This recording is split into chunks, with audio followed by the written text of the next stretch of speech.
আসসালামু আলাইকুম সুপ্রিয় শিক্ষার্থীরা, স্বাগত জানাচ্ছি ইংলিশ সিকার্স আয়োজিত টানা 10 দিনের দুনিয়া কাঁপানো 10টা ক্লাস দিয়ে। আমাদের এই ক্লাসগুলো বেসিকলি একটা ফাউন্ডেশন ক্লাস। এই ক্লাসগুলো ফ্রিতে দিয়েছি কারণ এই টপিকগুলো থেকে সব থেকে বেশি বিসিএস বলেন, অ্যাডমিশন টেস্ট বলেন বা যে কোনো কম্পিটিটিভ এক্সামে এই টপিকগুলো থেকে প্রশ্ন আসে। এমন কোনো বছর নাই যে এই টপিকগুলো থেকে প্রশ্ন আসে নাই। ধরেন এই পার্টস অফ স্পিচের যে চ্যাপ্টারগুলো দেওয়া হয়েছে, এই চ্যাপ্টারগুলো থেকে প্রতিনিয়ত প্রশ্ন আসে। বিসিএস বলেন, অ্যাডমিশন টেস্ট বলেন, ঢাকা ইউনিভার্সিটি এমন কোনো বছর নাই যে এই টপিকগুলো থেকে প্রশ্ন নিয়ে আসে না। তো প্রত্যেকবার আছে, দ্যাটস ওয়াই আসলে এই টপিকগুলোর প্রতি সর্বোচ্চ গুরুত্ব আরোপ করা হয়।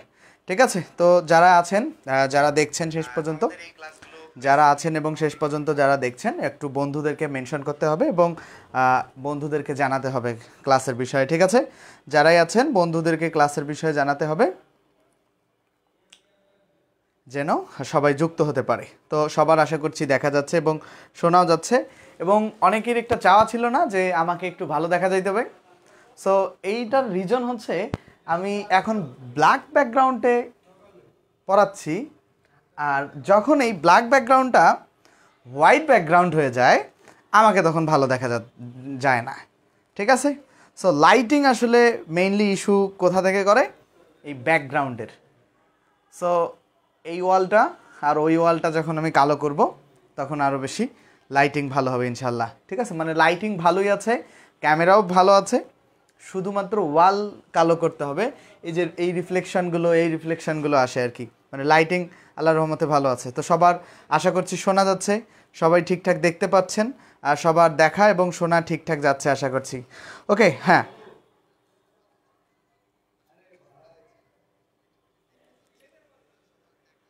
ওকে, একটু বন্ধুদেরকে মেনশন করতে হবে, যারাই আছেন বন্ধুদেরকে মেনশন করতে হবে ক্লাসে, তাহলে অনেক শিক্ষার্থী ক্লাসে যুক্ত হতে পারবে। এটা খুবই গুরুত্বপূর্ণ।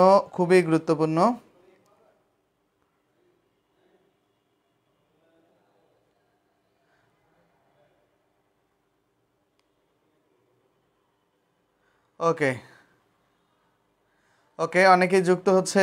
কে কোথা থেকে আছে আমাকে একটু জানাতে হবে।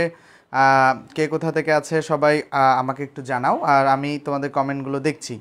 আমি তোমাদের সবারই কমেন্টগুলো দেখছি। সবাই কে কোথা থেকে দেখতেছো অবশ্যই জানাবা। প্রত্যেকেরই কমেন্টগুলো আমি দেখছি, এবং রেগুলার ক্লাস করবা ইংলিশ সিকার্স পেজে। প্রত্যেক দিন রাত 10টায় ক্লাস হয়। 58 পৃষ্ঠার একটা ভোকাবুলারি পিডিএফ দিয়েছি। এই পিডিএফটা অবশ্যই কালেক্ট করে নিবা, সবার জন্য উন্মুক্ত পিডিএফটা। আর ক্লাসে সবাই একটা রিয়াক্ট দিবা। বরগুনা থেকে আছে ইন্তি স্যার আমার সাথে, ওকে। সিরাজগঞ্জ থেকে তন্ময় আছে আমার সাথে, ওকে। তারপর গৌরাঙ্গ পরম, জি ভালো আছি, তোমাদের পূজা শেষ, আশা করছি এখন তো তোমরা ভালোভাবে ক্লাস করতে পারবা। বিরহের প্রহর, আচ্ছা, বরিশাল থেকে আসমা আখি আছে আমার সাথে, অনেকেই আছো, ওকে, ধন্যবাদ। অনেকেই যুক্ত হচ্ছে, ওকে, থ্যাংক ইউ। 108 জন আমাদের সাথে এখন যুক্ত আছে।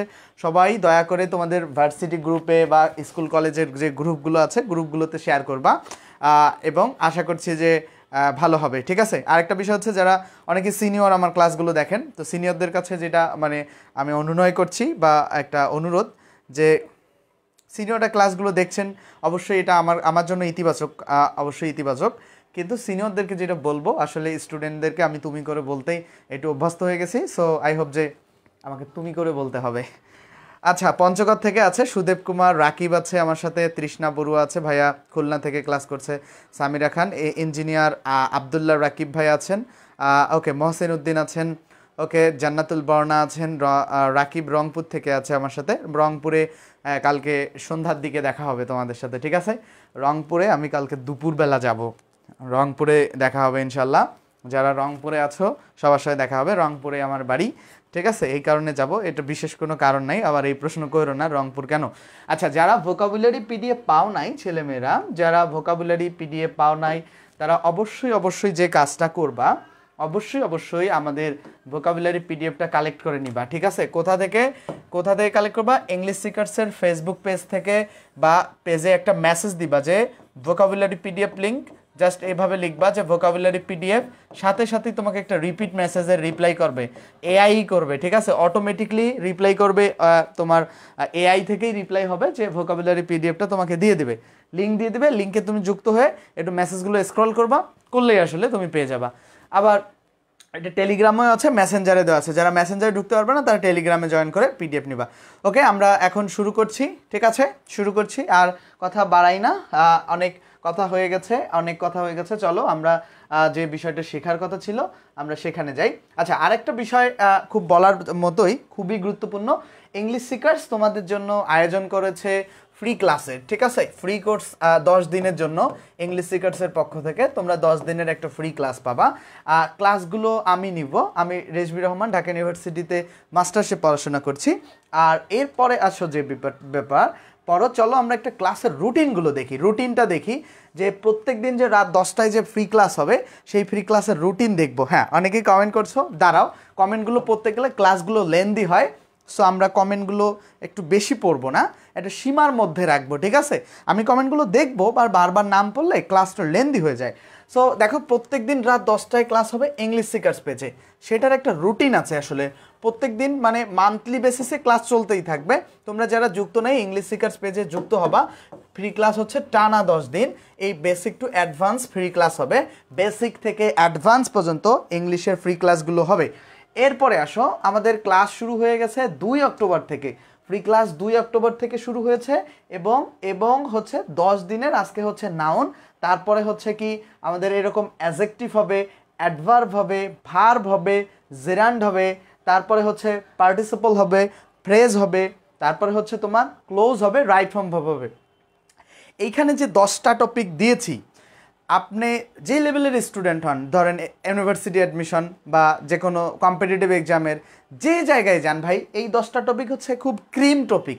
এই 10টা টপিক থেকে প্রত্যেক বছর কোনো না কোনো জায়গায় প্রশ্ন আসছেই, এবং এখান থেকে শুধু 10টা টপিক থেকেও মানে প্রশ্ন আসছে একই একটা পরীক্ষায়, এমনটাও হয়েছে, মানে এই 10টা টপিক থেকে, সেটা বিসিএস এই 10টা টপিক থেকে 100%। দেখেন, এইবার প্রশ্ন আসছে কি, অ্যাডভার্ব থেকে একটা প্রশ্ন আসছে বিসিএসে, সরি অ্যাডজেক্টিভ থেকে আসছে একটা, অ্যাডভার্ব থেকে একটা প্রশ্ন আসছে, ভার্বের একটা থেকে প্রশ্ন আসছিল, এই ভার্বে ওখানে আবার জিরান থেকে একটা প্রশ্ন আসছে, পার্টিসিপল থেকে একটা প্রশ্ন আসছে, ফ্রেজ তো ভাই কমন বিষয়, রাইট ফর্ম ভার্ব আর ক্লোজ, এগুলো না বুঝলে তো ইংরেজির আসলে কিছুই বোঝা হয় না। সো এই কারণে এই 10টা টপিক আমি চমৎকারভাবে সাজিয়েছি, গুছিয়ে সাজিয়েছি, যেন এই 10টা টপিক আসলে স্টুডেন্টদেরকে আমি সর্বোচ্চটা ডেলিভার করতে পারি, আমার জায়গা থেকে সর্বোচ্চটা এই 10টা টপিক আমি সুন্দর করে পড়াবো। ক্লাসগুলো কোথায় হবে? ক্লাসগুলো হবে English seekers Rezbi Rahman Facebook পেজে, English seekers Rezbi Rahman Facebook পেজে ক্লাসগুলো হবে। ফেসবুক পেজ, এই যে নাম সার্চ করতে হবে, ইউটিউবেও একই নামে সার্চ করতে হবে, জাস্ট সার্চ করে প্রত্যেক দিন রাত 10টার সময় ইংলিশ সিকার্স পেজে যুক্ত থাকতে হবে। আর একটা গুরুত্বপূর্ণ কথা, এই ক্লাসগুলো করে অনেকেই বুঝবেন না, এটার রিজন কি, না বোঝার কারণটা কি আমি বলতেছি। এই ক্লাসগুলো না বোঝার একটা মূল অন্যতম কারণ হচ্ছে ভোকাবুলারিতে ঘাটতি থাকা। ভোকাবুলারি যাদের ঘাটতি আছে তাদের যেটা উপকার করছি আমি, 58 পৃষ্ঠার একটা ভোকাবুলারি শিট ইংলিশ সিকার্সের টেলিগ্রাম চ্যানেলে এবং মেসেঞ্জার চ্যানেলে দিয়েছি। মেসেঞ্জার চ্যানেলে 58 পৃষ্ঠার একটা ভোকাবুলারি শিট, যেখানে একটা শব্দ পড়লে 4টা শব্দ শেখা যায়। ভোকাবুলারি শিটটার একটা বিশেষ বৈশিষ্ট্য, একটা শব্দ পড়লে 4টা শব্দ শেখা যায়, ঠিক আছে, 4টা শব্দ। এই ভোকাবুলারি শিটটা অবশ্যই প্রত্যেককে কালেক্ট করতে হবে। আমার ক্লাস দেখেন আর না দেখেন, আমার শিট পড়েন আর না পড়েন, মানে ওইটা আলাদা বিষয়, মানে আমার যে পেইড কোর্সের ব্যাপারগুলো ওগুলোর সাথে এগুলো কোনো রিলেট নাই। এই ভোকাবুলারির এই 58 পৃষ্ঠার শিটটা অবশ্যই আপনাকে পড়তে হবে, আমার কাছে যদি কোনো কোর্স গ্রহণ না করেন, এটা খুবই দরকারি। কেন? কারণ এই 58 পৃষ্ঠার শিটটা ইংরেজির যে ভিত্তিমূলক ভোকাবুলারিগুলো আছে, মানে একটা বেস যে তৈরি করে ভোকাবুলারি, সেটা তো ক্রিয়েট করবে এই ভোকাবুলারি শিটটা। এটা খুব গুরুত্বপূর্ণ, বারবার বলতেছি, ভোকাবুলারি না বুঝলে আপনি মাস্টার ইংলিশ পড়েন বা হচ্ছে আদার্স যে বইগুলো আছে, যে বইগুলোই আছে আর কি, যেটাই পড়েন, অ্যাপেক্স পড়েন বা হোয়াট এভার, যে বইটাই কম্পিটিটিভ এক্সাম যেটাই আসলে পড়েন ভাই, বুঝবেন না, হাজার কোর্স করবেন, বুঝবেন না। আর এইটা খুবই মেজর একটা কথা, খুবই মেজর কথা। সো আমরা এই বিষয় নিয়ে আর কথা বাড়াচ্ছি না, আর এই বিষয় নিয়ে আমরা একটু কথা বাড়াবো না, আমরা একটু 7 বা 5 নাম্বার পেজে চলে যাই, 5 নাম্বার পেজে চলে যাব, এই বিষয় নিয়ে আর আমরা কথা বাড়াচ্ছি না। এরপরে আমাদের একটা প্রশ্ন এসে গেছে যে আমার 6 মাস ধরে এই প্রশ্নটা প্রচুর পাচ্ছি, প্রচুর, যেটাতে আমাদের পেইড ব্যাচের স্টুডেন্টদের উপর খুব প্রভাব পড়ছে। সো আমরা ফ্রি ক্লাস দিয়েছি হচ্ছে 86টা, ঠিক আছে, না সরি, আজকে সহ মোট 90টা ক্লাস আমাদের আপলোড হয়েছে। 90টা ক্লাস হচ্ছে ফ্রিতে আপলোড হয়েছে ইউটিউবে। এখন কথা হচ্ছে এই মাস্টার ইংলিশের যে ফ্রি কোর্স ভার্সেস হচ্ছে পেইড কোর্সের মধ্যে আসলে কি পার্থক্য ছিল, এটা নিয়ে আলোচনা করা খুব অতীব জরুরি হয়ে গেছে আমার জন্য, যে ফ্রি কোর্স আর পেইড কোর্সের মধ্যে কি পার্থক্য ছিল। এই আপনি এতগুলো ক্লাস ফ্রিতে দিয়েছেন, আমাদের কি হয়েছে আসলে। ফ্রি কোর্সে বেসিকের কোনো আলোচনা নাই, যারা ইংরেজিতে দুর্বল ফ্রি কোর্সে বেসিকের কোনো আলোচনা নাই। কেন? কারণ আমি দিতেই চেয়েছি যে মাস্টার ইংলিশের উপর ফ্রি ক্লাস, আমি বেসিকের আলোচনা ফ্রি কোর্সে করি নাই। এখনকার ক্লাসগুলোতে যতটুকু করছি, বাট মাস্টার ইংলিশের ইউটিউবের ক্লাসগুলোতে ফ্রি আলোচনা বেসিকে করি নাই। শুধু আইডিয়া দেওয়া হয়েছে যে ইংরেজিতে এই শেপে পড়তে পারেন, আপনার আত্মবিশ্বাসের জায়গাটা বিল্ড আপ করবে, এতটুকু ছিল ফ্রি ক্লাসের একটা বিষয়। সেকেন্ডলি যে বিষয়টা, কোনো প্র্যাকটিস শিট ফ্রি ক্লাসে দেই নাই, আমি একটা মাত্র প্র্যাকটিস শিট দেই নাই, কোনো প্র্যাকটিস শিট আমার ওইখানে ছিল না। সেকেন্ডলি যে বিষয়গুলো, যে একটা প্রশ্ন ধরেন, একটা ইংরেজি ব্যাকরণের যে প্রশ্নগুলো, যে ধরেন একটা অ্যাডজেক্টিভের প্রশ্ন আছে বা একটা রাইট ফর্ম ভার্বের প্রশ্ন আছে, এই প্রশ্নগুলো অনেকভাবে ব্যাখ্যা করা যায়। একটা প্রশ্ন 3-4 ভাবে বা 5 ভাবে 10 ভাবেও কোনো প্রশ্ন ব্যাখ্যা করা যায়। এখন সেক্ষেত্রে আমি যে ফ্রি ক্লাসগুলো নিয়েছি ওগুলো জাস্ট রিডিং পড়া, ওই ক্লাসগুলোর কোয়ালিটি আসলে আমি নিজে যদি দেই, ওই ক্লাসগুলো আমার 10% কোয়ালিটি, মানে ওইটার একটা ক্লাসের 10% কোয়ালিটি ওই ক্লাসগুলোতে আছে আমি মনে করি। মানে আরও বেটার দেওয়া সম্ভব ছিল। কিছু কিছু ক্লাস আমি জাস্ট মাস্টার বইটা রিডিং পড়ে ক্লাসগুলো দিয়েছি। তো ওই ক্লাসগুলোতে আমি একভাবে প্রশ্ন সলভ করা শিখিয়েছি, কিন্তু প্রশ্ন আপনাকে মোটামুটি 2 বা 3 ভাবে সলভ করা শিখতে হবে। এটার পেছনে কারণ হচ্ছে, যদি আমরা 2-3 ভাবে প্রশ্নগুলো সলভ করা না শিখি, যে প্রবলেমটা ক্রিয়েট হবে আমাদের ভর্তি পরীক্ষায় বা অ্যাডমিশনের যে কোনো পরীক্ষায় অথবা চাকরি পরীক্ষায়, যে প্রবলেমটাই আমরা পড়ব, মেইনলি আমরা প্রশ্ন সলভ করতে গিয়ে দেখব যে এটা পারছি না, ওইটা ভুলে গিয়েছি, তো এই ধরনের একটা প্রবলেম ক্রিয়েট হবে। সো এই ফ্রি ক্লাসগুলো এইটা আসলে আমরা মানে একভাবে ব্যাখ্যা দেয়, ভিন্নভাবে কোনো ব্যাখ্যা নাই। আর আরেকটা বিষয় হচ্ছে, ইউটিউবের ক্লাসগুলোতে আপনি আউটলাইন পাবেন, আমরা 3 ভাগের 1 ভাগ শিখেছি, 3-এর 1 মানে 3 ভাগের 1টা ভাগ শিখেছি, 3-এর মধ্যে জাস্ট 1 ভাগ। আরও অনেক কিছু এখানে শেখার আছে। আপনাদের অনেকের বেসিকের ঘাটতি থাকার কারণে অনেকে মনে করছে যে আসলে যথার্থ মনে হয় এগুলোই তো ভাইয়া শেখায়, এর বাইরে ইংরেজি শেখার নাই। অবশ্যই আছে শেখার। এরপরে যে ব্যাপারটা আছে, যে প্রিপোজিশনের কোনো বিশেষ ক্লাস আসলে দেয়া নাই। প্রিপোজিশনের কোনো বিশেষ ক্লাস আমাদের ফ্রি কোর্সের মধ্যে অন্তর্গত না। একটা ক্লাসও, সিঙ্গেল ক্লাসও কেউ দেখাতে পারবে না, কারণ প্রিপোজিশনটা আমরা খুব টেকনিকের সহিত খুব গুছিয়ে পড়াই। প্রিপোজিশনটা মাস্টারে যেভাবে দেওয়া আছে সেইটা ওইটা ওখানে এলিমেন্ট আছে, বাট আমার প্রিপোজিশনটা পড়ানোর ধরনটা একটু ভিন্ন, আমি অনেক গুছিয়ে পড়াই। প্রিপোজিশনটা টোটালি ডিফারেন্ট। এবং টেন্স দিয়ে বাংলা যে বাক্য গঠনের বিষয়টা, আমি এটা ফ্রি ক্লাসে মোটেও শেখাই নাই একটাও, ঠিক আছে, একবারেই না। এই ব্যাপারগুলো ফ্রি ক্লাসে পাওয়া যায়নি, জাস্ট আলোচনা হয়েছে একটা, মানে ধারাবাহিক একটা ভাষা আলোচনা। এরপরে আমরা আসলে পেইড কোর্সে স্টুডেন্টদেরকে কি দিব? পেইড কোর্সে আসলে আমরা যে সার্ভিসগুলো দেই, 0 থেকে বেসিক গ্রামার এখানে শেখানো হয়। একেবারেই যারা ইংরেজিতে দুর্বলদের জন্য সহজভাবে পেইড কোর্সে আমরা 0 থেকে বেসিক গ্রামারটা শেখাই। এটা আমাদের একটা স্পেশাল বৈশিষ্ট্য, যে 0 থেকে বেসিক গ্রামারটা আমরা পেইড বেসে সবার আগে শেখাই। একবারে শুরুতে 0 থেকে যে বেসিক গ্রামার, এটা খুবই জরুরি। এটা যে লেভেলের স্টুডেন্টে হন না কেন ভাই, 0 থেকে বেসিক গ্রামার আপনাকে শিখতেই হবে, কারণ বেসিক যাদের দুর্বল আছে তারা আসলে বড় বড় প্রশ্নগুলো সলভ করতে পারে না। ওকে, তারপরে যে ব্যাপারটা আসে, যে বেসিক থেকে অ্যাডভান্স খুব গোছানো, মানে একবারে সিরিয়াল মেনটেন করে শেখাই। ধরেন একবারে রুট থেকে একটা প্রশ্ন সলভ করতে যা যা প্রয়োজন হয়, একটা বাক্য তৈরি করতে যা যা প্রয়োজন হয়, প্রত্যেকটা শেখানোই বেসিকলি বেসিক গ্রামারের কাজ। এরপরে প্রতিটা টপিক বিস্তারিত এবং স্টেপ বাই স্টেপ আমি আলোচনা করি। প্রত্যেকটা টপিক বিস্তারিত এবং প্রত্যেকটা টপিক স্টেপ বাই স্টেপ আলোচনা, কোনো বিষয় আসলে বাদ যায় না। এরপরে আসে আলাদা প্র্যাকটিস শিট দেয়া হয়, আলাদা প্র্যাকটিস শিট থাকে। প্র্যাকটিস শিটের পরে স্টুডেন্টরা কি প্রশ্নগুলো বিভিন্নভাবে ব্যাখ্যা করা হয়। ধরেন একটা প্রশ্ন এখানে না হলেও 3 ভাবে ব্যাখ্যা করা শেখানো হবে বা 4 ভাবে শেখানো হবে। এটা হচ্ছে এটার একটা স্পেশাল বৈশিষ্ট্য। এরপরে প্রিপোজিশনের টেকনিক ক্লাস, স্পেশাল প্রিপোজিশনের টেকনিক ক্লাস থাকে কি রকম, ধরেন কিছু সিনোনিমাসলি প্রিপোজিশন আছে, মানে প্রিপোজিশন প্রায় 600 বা 500 প্রিপোজিশন আমি সিনোনিমাস অর্ডারে শিখতে পারবো। সাসেস কীরকম, সিনোনিমাস অর্ডারটা কেমন, ধরেন হচ্ছে একটা অর্থ ধরেন উপকারিতা অর্থে 10টা প্রিপোজিশন, ক্ষতিকর অর্থে 10টা প্রিপোজিশন, এইরকম একটা সিনোনিমাস অর্ডার আছে। সেই অর্ডার অনুযায়ী এটা আমাদের একটা এক্সেপশনাল কাজ ছিল, যেটা আমরাই শুধুমাত্র বানিয়েছি। আমাদের বইটা এখন বাজারে মানে আমরা পাবলিশড এখন করতেছি না, 2বার পাবলিশ করেছি, বর্তমানে খুব কপি হচ্ছে, আমরা খুব সময় দিতে পারছি না, কারণ বইটা যদি বের করে আমরা যদি ক্লাস না দিই বা প্রচারণা না করি তাহলে আমাদের বইটা কপি হয়ে যাবে আমাদের কাজগুলো। তো দ্যাটস ওয়াই আসলে এখন হচ্ছে না, বাট প্রিপোজিশন আমরা খুব গুছিয়ে শেখাই পেইডে। এরপরে টেন্স দিয়ে বাংলা বাক্য শেখানো হয়, কারণ আপনারা সবাই মোটামুটি জানেন যে বাক্য তৈরি করতে পারলে মানে মোটামুটি একটা রিটেনের লেখার যোগ্যতা তৈরি হয়। সেক্ষেত্রে আমরা টেন্সের স্ট্রাকচারগুলো শেখাই, শিখিয়ে আসলে বাক্য তৈরি করা ছোট ছোট ভাবে একটু যতটুকু পারা যায় সেটা শেখানো হয়। পুরো টপিকের এই তোমার এটা পুরো টপিক মানে কাভার হয়। এরপরে হচ্ছে 9 নম্বরে যে ক্লাস টাইম যে সুবিধা, একবার ভর্তি হলে স্টুডেন্টরা আমাদের আজীবন ক্লাস পায়। আজীবন মানে আজকে ভর্তি হচ্ছে, এখান থেকে লাইফ টাইম সে আজীবন ক্লাস করতে পারবে। এবার এবং প্রত্যেকটা ক্লাস লাইভ, একটা কোর্স শেষ হয়ে গেল, ধরেন 7 নম্বর ব্যাচ শেষ, 8 নম্বর ব্যাচে যাইতে পারবে, 8 নম্বর ব্যাচ শেষ, 9 নম্বর ব্যাচে যাইতে পারবে, 9 নম্বর ব্যাচ শেষ, 10 নম্বর ব্যাচেও সে ক্লাস করতে পারবে, তার কোনো সমস্যা নাই। সেকেন্ডলি যে বিষয় আসতেছে, ক্লাসগুলো জুমে হয়, যেখানে আমি টিচার আর স্টুডেন্টের একটা অ্যাটাচমেন্ট থাকে। যখন আপনি এখানে আমার ক্লাস দেখতেছেন, বাট ওইখানে হচ্ছে কি এমনটা ঘটবে না, আপনিও আমার ক্লাস দেখবেন, কথা বলবেন, আমিও বলবো, আপনিও বলবেন, দুই পক্ষ থেকে সেটা বজায় থাকবে। ঠিক আছে, এখন দেখো এটা একটা বিষয়, জুমে এটা একটা বিশেষ ফ্যাসিলিটিস।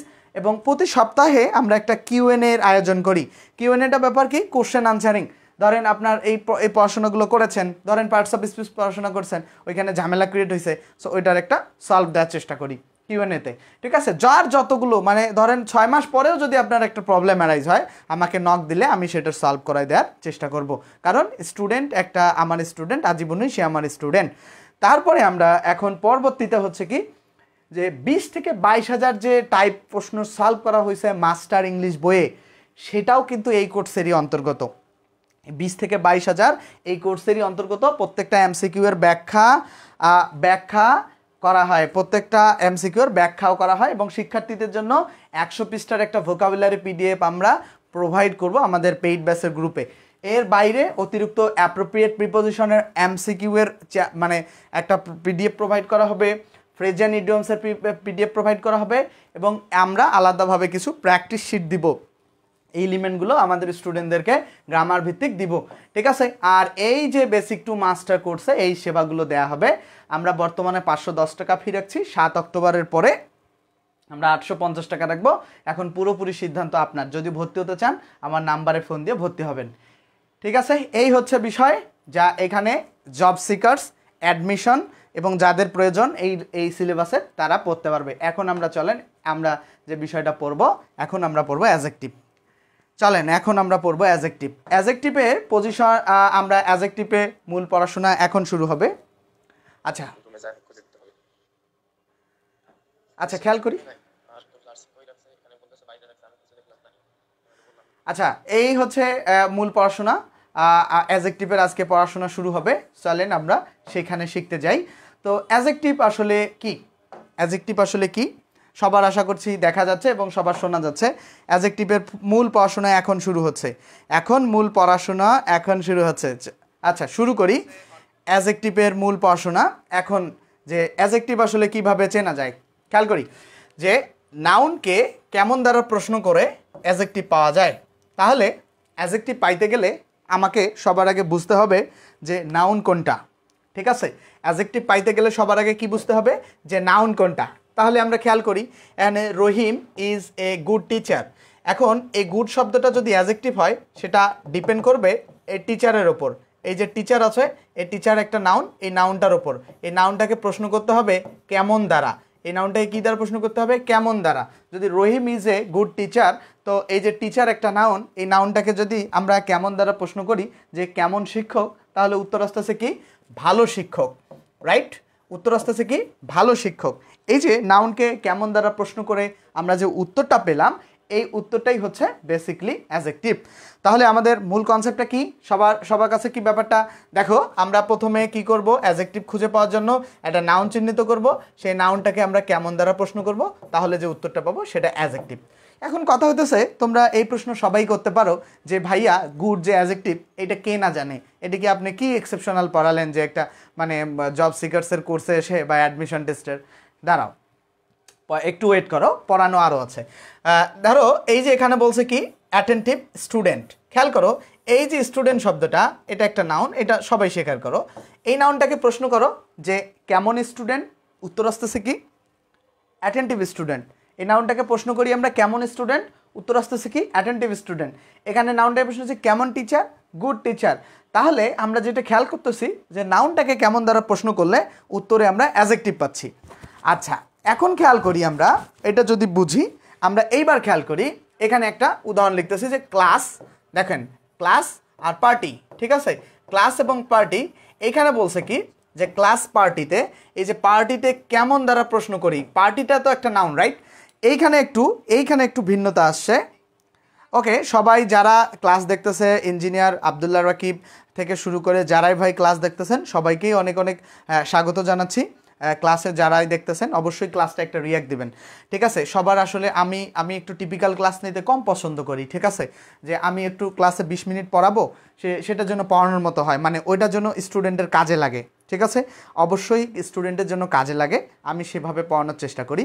সো মন খারাপের কিছু নাই, আমি সবার রেসপন্স দেখি যে এ কমেন্ট করছে, না দেখলে আসলে যে স্টুডেন্টকে বই গিফট করেছি ও আমার সর্বোচ্চ ক্লাস করছে, ওই কারণে ওরে গিফট করছি, কারণ ওর ডেভেলপমেন্টটা সে বুঝতে পারবে, আজীবন সে আমাকে মনে রাখবে। কারণ আমি গত বছর 23-এর দিকে এক মেয়েকে বই গিফট করছিলাম, একটা বাংলার অভিযাত্রী বই। ওই মেয়ে জগন্নাথ ইউনিভার্সিটিতে মানে স্টুডেন্ট আমার চান্স পেয়েছে এবং ও প্রায়ই কমেন্ট করে ভাইয়া ওইটা আমার অনেক উপকার হয়েছে। আমি মানুষের সম্ভাবনাটা বুঝতে পারি, কারণ কোন স্টুডেন্টগুলো প্রোডাক্টিভ কোন স্টুডেন্টগুলো প্রোডাক্টিভ না এটা দেখলে বোঝা যায়। একটা স্টুডেন্ট 1 মাস 1.5 মাস ধরে লেগে আছে, ওকে বই গিফট করা আমার আসলে নৈতিক দায়িত্ব যদি ওর সমস্যা থাকে, ঠিক আছে। আর যে স্টুডেন্ট আজকে আছে কালকে নাই, আজকে আছে কালকে নাই, ওই স্টুডেন্টকে বই গিফট করা আমার দায়িত্ব না। কারণ কি, কারণ ওই স্টুডেন্ট তো আসলে পড়বে না। খুব রেয়ার আসলে আমার মানে যে একটা ধারণাটা ভুল হয়, অধিকাংশ ক্ষেত্রেই যারা রেগুলার ক্লাস করে তারা ভালো করে, ঠিক আছে। আচ্ছা আমি যেটা পড়াতে চাইছিলাম যে এই যে ক্লাস এবং পার্টি এই দুটা শব্দ কিন্তু বেসিকলি কি, এই ক্লাস শব্দটাও নাউন, পার্টি শব্দটাও নাউন, ঠিক আছে। ক্লাস শব্দটাও নাউন, পার্টি শব্দটাও নাউন। ক্লাস পার্টিতে ক্লাস এবং পার্টি দুটি শব্দই নাউন। তাহলে আমরা এখানে যেটা খেয়াল করব, ক্লাস পার্টিতে ক্লাসও নাউন, পার্টিও নাউন। এখন খেয়াল করো যে পরপর দুইটা নাউন বসছে ক্লাস পার্টি, এই যে পার্টির সেকেন্ড নাউনটাকে কেমন দ্বারা প্রশ্ন করতে হবে। পরপর দুইটা নাউন বসলে সেকেন্ড নাউনটাকে কেমন দ্বারা প্রশ্ন করলে উত্তরে যেটা পাওয়া যাবে সেটা অ্যাডজেক্টিভ। তাহলে ক্লাস পার্টিতে যে এই যে কেমন পার্টি, ক্লাস পার্টি। তাহলে আমি যেটা এখানে এই আলোচনা এখানে কেন নিয়ে আসছি, কারণ আমি যেটা বোঝাতে চাইছি যে নাউনকে কেমন দ্বারা প্রশ্ন করলে অ্যাডজেক্টিভ পাওয়া যায়। তাহলে পার্টি ছিল একটা নাউন, এটাকে কেমন দ্বারা প্রশ্ন করে কি পাইছি আমরা, যে কেমন পার্টি, উত্তর আসতেছে কি কেমন পার্টি, উত্তর আসতেছে ক্লাস পার্টি। কেমন পার্টি, উত্তর আসতেছে হচ্ছে ক্লাস পার্টি। ক্লাস শব্দটা হচ্ছে কি, ক্লাস শব্দটা হচ্ছে অ্যাডজেক্টিভ। তাহলে আমরা এইখান থেকে যেটা লার্ন করলাম, এখান থেকে যেটা আমরা লার্ন করেছি কি, যে অ্যাডজেক্টিভের সাথে মূলত সম্পর্ক হচ্ছে নাউনের, অ্যাডজেক্টিভের সাথে মূলত সম্পর্ক হচ্ছে কার, নাউনের। নাউনের সম্পর্ক অ্যাডজেক্টিভের সাথে সম্পর্ক নাউনের, আর এই নাউনটাকে কেমন দ্বারা প্রশ্ন করলে অ্যাডজেক্টিভ পাওয়া যায়, ঠিক আছে। ইস করার কিছু নাই, আমরা সম্ভাবনাময় স্টুডেন্টগুলোকে খুঁজি, ঠিক আছে। আমি এমন কিছু স্টুডেন্ট খুঁজি যে স্টুডেন্টগুলো ভবিষ্যৎ জীবনে ভালো কিছু করতে পারবে, আমার সম্ভাবনাটা দরকার, মানে ভোকাস কাউকে চাই না। যারা পড়াশোনা করতে আসবে তারাই পড়াশোনা করুক, যারা আসলে পড়াশোনা করতে আসে না শুধু আসলে সমাজকে বোঝাতে হবে যে আমি পড়াশোনা করি, এই ধরনের স্টুডেন্ট আমি কখনোই চাই না। সমাজকে বোঝানোর জন্য ইন্টারমিডিয়েট পাস করলে এনাফ। আচ্ছা এটা তো একটা বিষয়, দুইটা নাউন একসাথে থাকলে। আমি যেটা পড়াতে চেয়েছিলাম এখানে যে এই যে নাউনটাকে কেমন দ্বারা প্রশ্ন করলে বেসিক্যালি অ্যাডজেক্টিভ পাওয়া যায়, তো যে কোনো নাউনকে কেমন দ্বারা প্রশ্ন করলে অ্যাডজেক্টিভ পাওয়া যায়, এই কনসেপ্টটা আমাদের মাথায় রাখতে হবে। কথা বেশি হয়ে যাচ্ছে, আমরা এবার চলবো আইডেন্টিফিকেশন অফ অ্যাডজেক্টিভে। আইডেন্টিফিকেশন অফ অ্যাডজেক্টিভে আমরা যে বিষয়টা পড়বো, আইডেন্টিফিকেশন অফ অ্যাডজেক্টিভে যে কীভাবে দেখো অ্যাডজেক্টিভ আসলে দুইভাবে আইডেন্টিফাই করা যায় বেসিক্যালি, এক হচ্ছে পজিশন দেখে আর এক হচ্ছে সাফিক্স দেখে। আমরা অ্যাডজেক্টিভ কয়ভাবে আইডেন্টিফাই করতে পারি, দুইভাবে, একটা হচ্ছে পজিশন দেখে আর একটা হচ্ছে সাফিক্স দেখে। সাফিক্স এবং পজিশন দেখে আমরা অ্যাডজেক্টিভকে কি করতে পারি, দেখো সাফিক্স এবং পজিশন দেখে আমরা অ্যাডজেক্টিভ আইডেন্টিফাই করতে পারি। এখন চলো আমরা সেটা দেখি। তাহসিন হেয়ার, হ্যাঁ তাহসিন তোমাকে দেখি, তুমি ক্লাস করো না কেন? নামকে কেমন দ্বারা প্রশ্ন করলে অ্যাডজেক্টিভ পাওয়া যায়। আচ্ছা আমরা পরবর্তীতে যাই, পরবর্তীতে কি বলছে, আমরা সাফিক্স দেখে কিভাবে অ্যাডজেক্টিভ চিনতে পারবো আমরা একটু খেয়াল করি। এখানে কিছু সাফিক্স আমরা দেখতে পাচ্ছি ডেফিনেটলি। সাফিক্সগুলো কি, এই যে আমার সাথে তোমরা বলবা, আমার স্যার এইভাবে শিখেছিল, আমার সাথে যারাই দেখতেছো আমার স্যার এইভাবে শিখেছিল, তোমরা আমার সাথে বলবা, তোমাদের আশা করছি শোনা যাচ্ছে, এইভাবে বলবা যে টিক টিভ, টিক টিক টিভ, সিপ লেস, ফুল বল। দেখো আমি আরও দেখাচ্ছি, নিচে আরও শব্দগুলো আসবে। দেখো এখানে সবগুলো শব্দ, যে এই যে টিক টিক, দেখো এই যে টিক টিপ, টিক টিপ, সিপ লেস, ফুল বল আস। তোমরা আমার সাথে বলতে পারো যে টিক টিপ, সিপ লেস, ফুল বল আস, টিক টিপ, সিপ লেস, ফুল বল আস। এগুলোকে বলা হয় প্রত্যেকটাকে সাফিক্স। এই সাফিক্সগুলো বেসিক্যালি ক্রিয়েট করে অ্যাডজেক্টিভ, মনে থাকবে। আচ্ছা গতদিন আলোচনা করছিলাম যে আসলে সাফিক্স জিনিসটা কি। সাফিক্স আসলে শব্দের শেষে বসে নতুন শব্দের একটা অংশ বলতে পারো সাফিক্সকে। কি বলতে পারো সাফিক্সকে? শব্দের অংশ, যা শব্দের শেষে বসে নতুন শব্দ তৈরি করে। ঠিক আছে, শব্দের শেষে বসে নতুন শব্দ তৈরি করে আসলে সাফিক্স। ঠিক আছে, নতুন শব্দ তৈরি করে। তাহলে আমরা মনে রাখবো কি, যে টিক টিপ, সিপলেস, ফুল বলাস। নোট করে নিলে কেমন হবে? এগুলো মানে সব থেকে ক্রিম জিনিসগুলো তোমাদেরকে শেখাচ্ছি। এগুলো কি কেউ তোমাদেরকে শিখিয়েছে নাকি? কয়েকজন টিচার শেখায়, আর শুধু এসে রাইট ফর্ম ভার্ব, ন্যারেশন, হেই সেই, আসলে কি আর বলবো।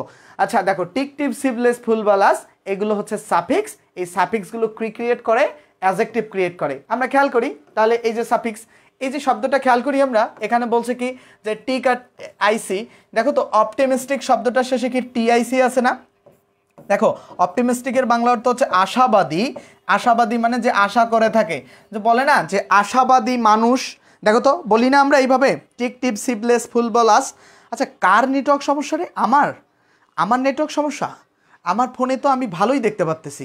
দেখো তাহলে আমরা বলি না যে আশাবাদী মানুষ, বলি কি না?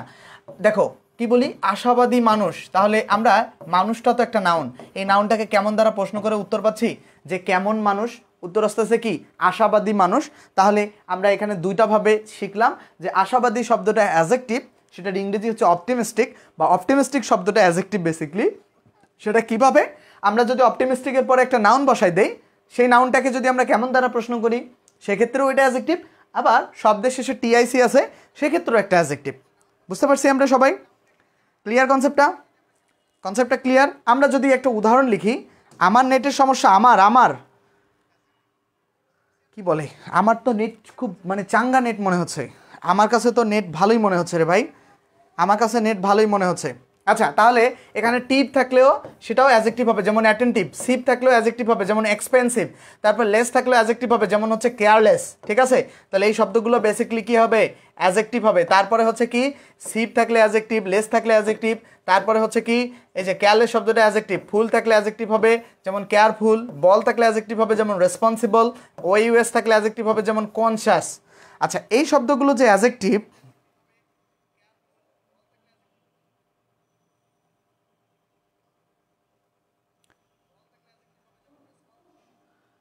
আমার নেট ঠিক আছে স্যার, আপনার ক্লাস করে কি জাইম?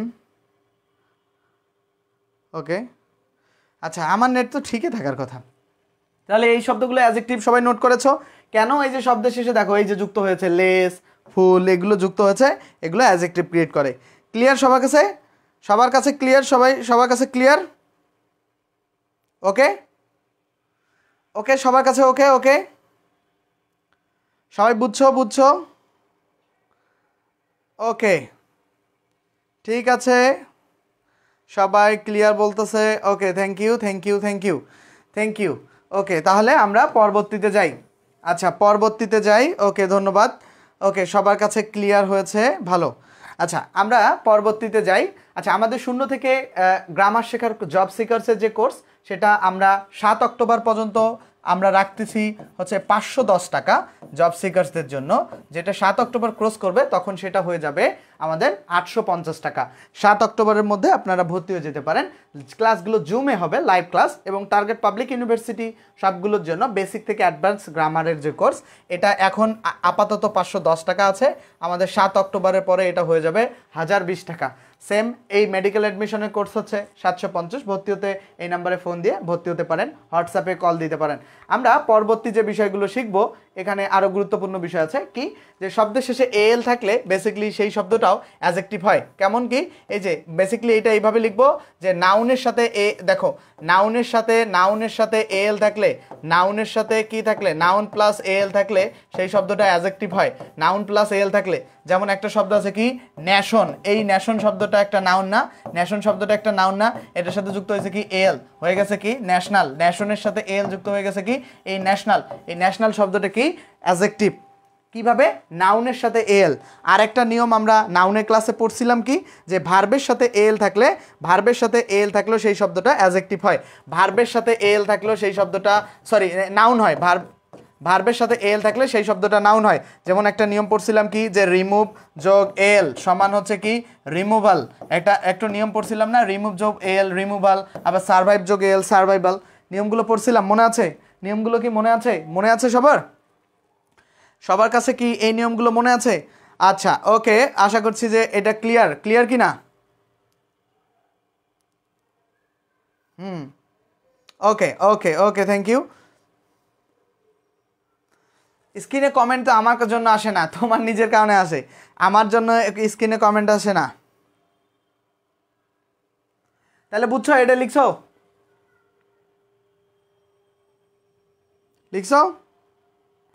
ওকে, তারপরে দেখো ইএনটি থাকলেও অ্যাডজেক্টিভ হয়, যেমন ডিপেন্ডেন্ট। তারপরে এলওয়াই থাকলেও অ্যাডজেক্টিভ হয়। এটা মনে রাখবা যে নাউনের সাথে এলওয়াই থাকলে অ্যাডজেক্টিভ হয়, নাউনের সাথে এলওয়াই থাকলে অ্যাডজেক্টিভ হয়, আর নাউনের সাথে এলওয়াই থাকলে, আর অ্যাডজেক্টিভের সাথে এলওয়াই থাকলে হয় অ্যাডভার্ব। ঠিক আছে, নাউনের সাথে এলওয়াই। তাহলে এই নিয়মটা এবার বিসিএসে আসছিল যে ব্যাপারটা এরকম, একটা শব্দ ছিল যে কাওয়ার্ড। ঠিক আছে, কাওয়ার্ড শব্দটা একটা নাউন, মানে কাপুরুষ। এই কাপুরুষের সাথে এলওয়াই যুক্ত হয়ে গেছে কাপুরুষ উচিত। তো এই যে কাপুরুষ শব্দটা নাউন ছিল, যুক্ত হয়েছে এলওয়াই, যুক্ত হয়ে তৈরি করছে অ্যাডজেক্টিভ। ঠিক আছে, যুক্ত হয়ে কি তৈরি করছে? অ্যাডজেক্টিভ। তাহলে যেটা মনে রাখতে হবে যে নাউনের সাথে এলওয়াই যুক্ত হলে সেটা অ্যাডজেক্টিভ হয়। যেমন হচ্ছে কি কাওয়ার্ড যোগ এলওয়াই কাওয়ার্ডলি। ফ্রেন্ড একটা নাউন, এটার সাথে এলওয়াই যুক্ত হয়ে অ্যাডজেক্টিভ হয়ে গেছে ফ্রেন্ডলি। এটা আমরা আশা করছি বুঝতে পারছি।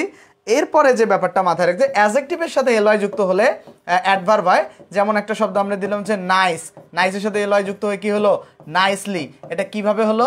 অ্যাডজেক্টিভের সাথে এলওয়াই যুক্ত হয়েছে, দেখলো তোমার হয়ে গেল কি অ্যাডভার্ব। ঠিক আছে, সবার কাছে ক্লিয়ার? ওকে ওকে ওকে, তোমরা আমার থেকে ভালো পারো, সো থ্যাংক ইউ। তারপরে আসো, শব্দের শেষে টি ও আর ওয়াই থাকলে অ্যাডজেক্টিভ হয়, যেমন ম্যান্ডেটরি। শব্দের শেষে টি আর ওয়াই থাকলে অ্যাডজেক্টিভ হয়, যেমন হেরিডিটারি। হেরিডিটারি মানে বংশগত, আর হেরিডিটারি অ্যাসেট লিখছি, অ্যাসেট মানে হচ্ছে সম্পদ। আচ্ছা, তাহলে ওটা আলাদা বিষয়। তাহলে এইগুলো সাফিক্স যদি যুক্ত থাকে তাহলে অ্যাডজেক্টিভ হয়। সবার কাছে এই কনসেপ্ট আশা করছি ক্লিয়ার। ইমোশনাল অ্যাডজেক্টিভ না?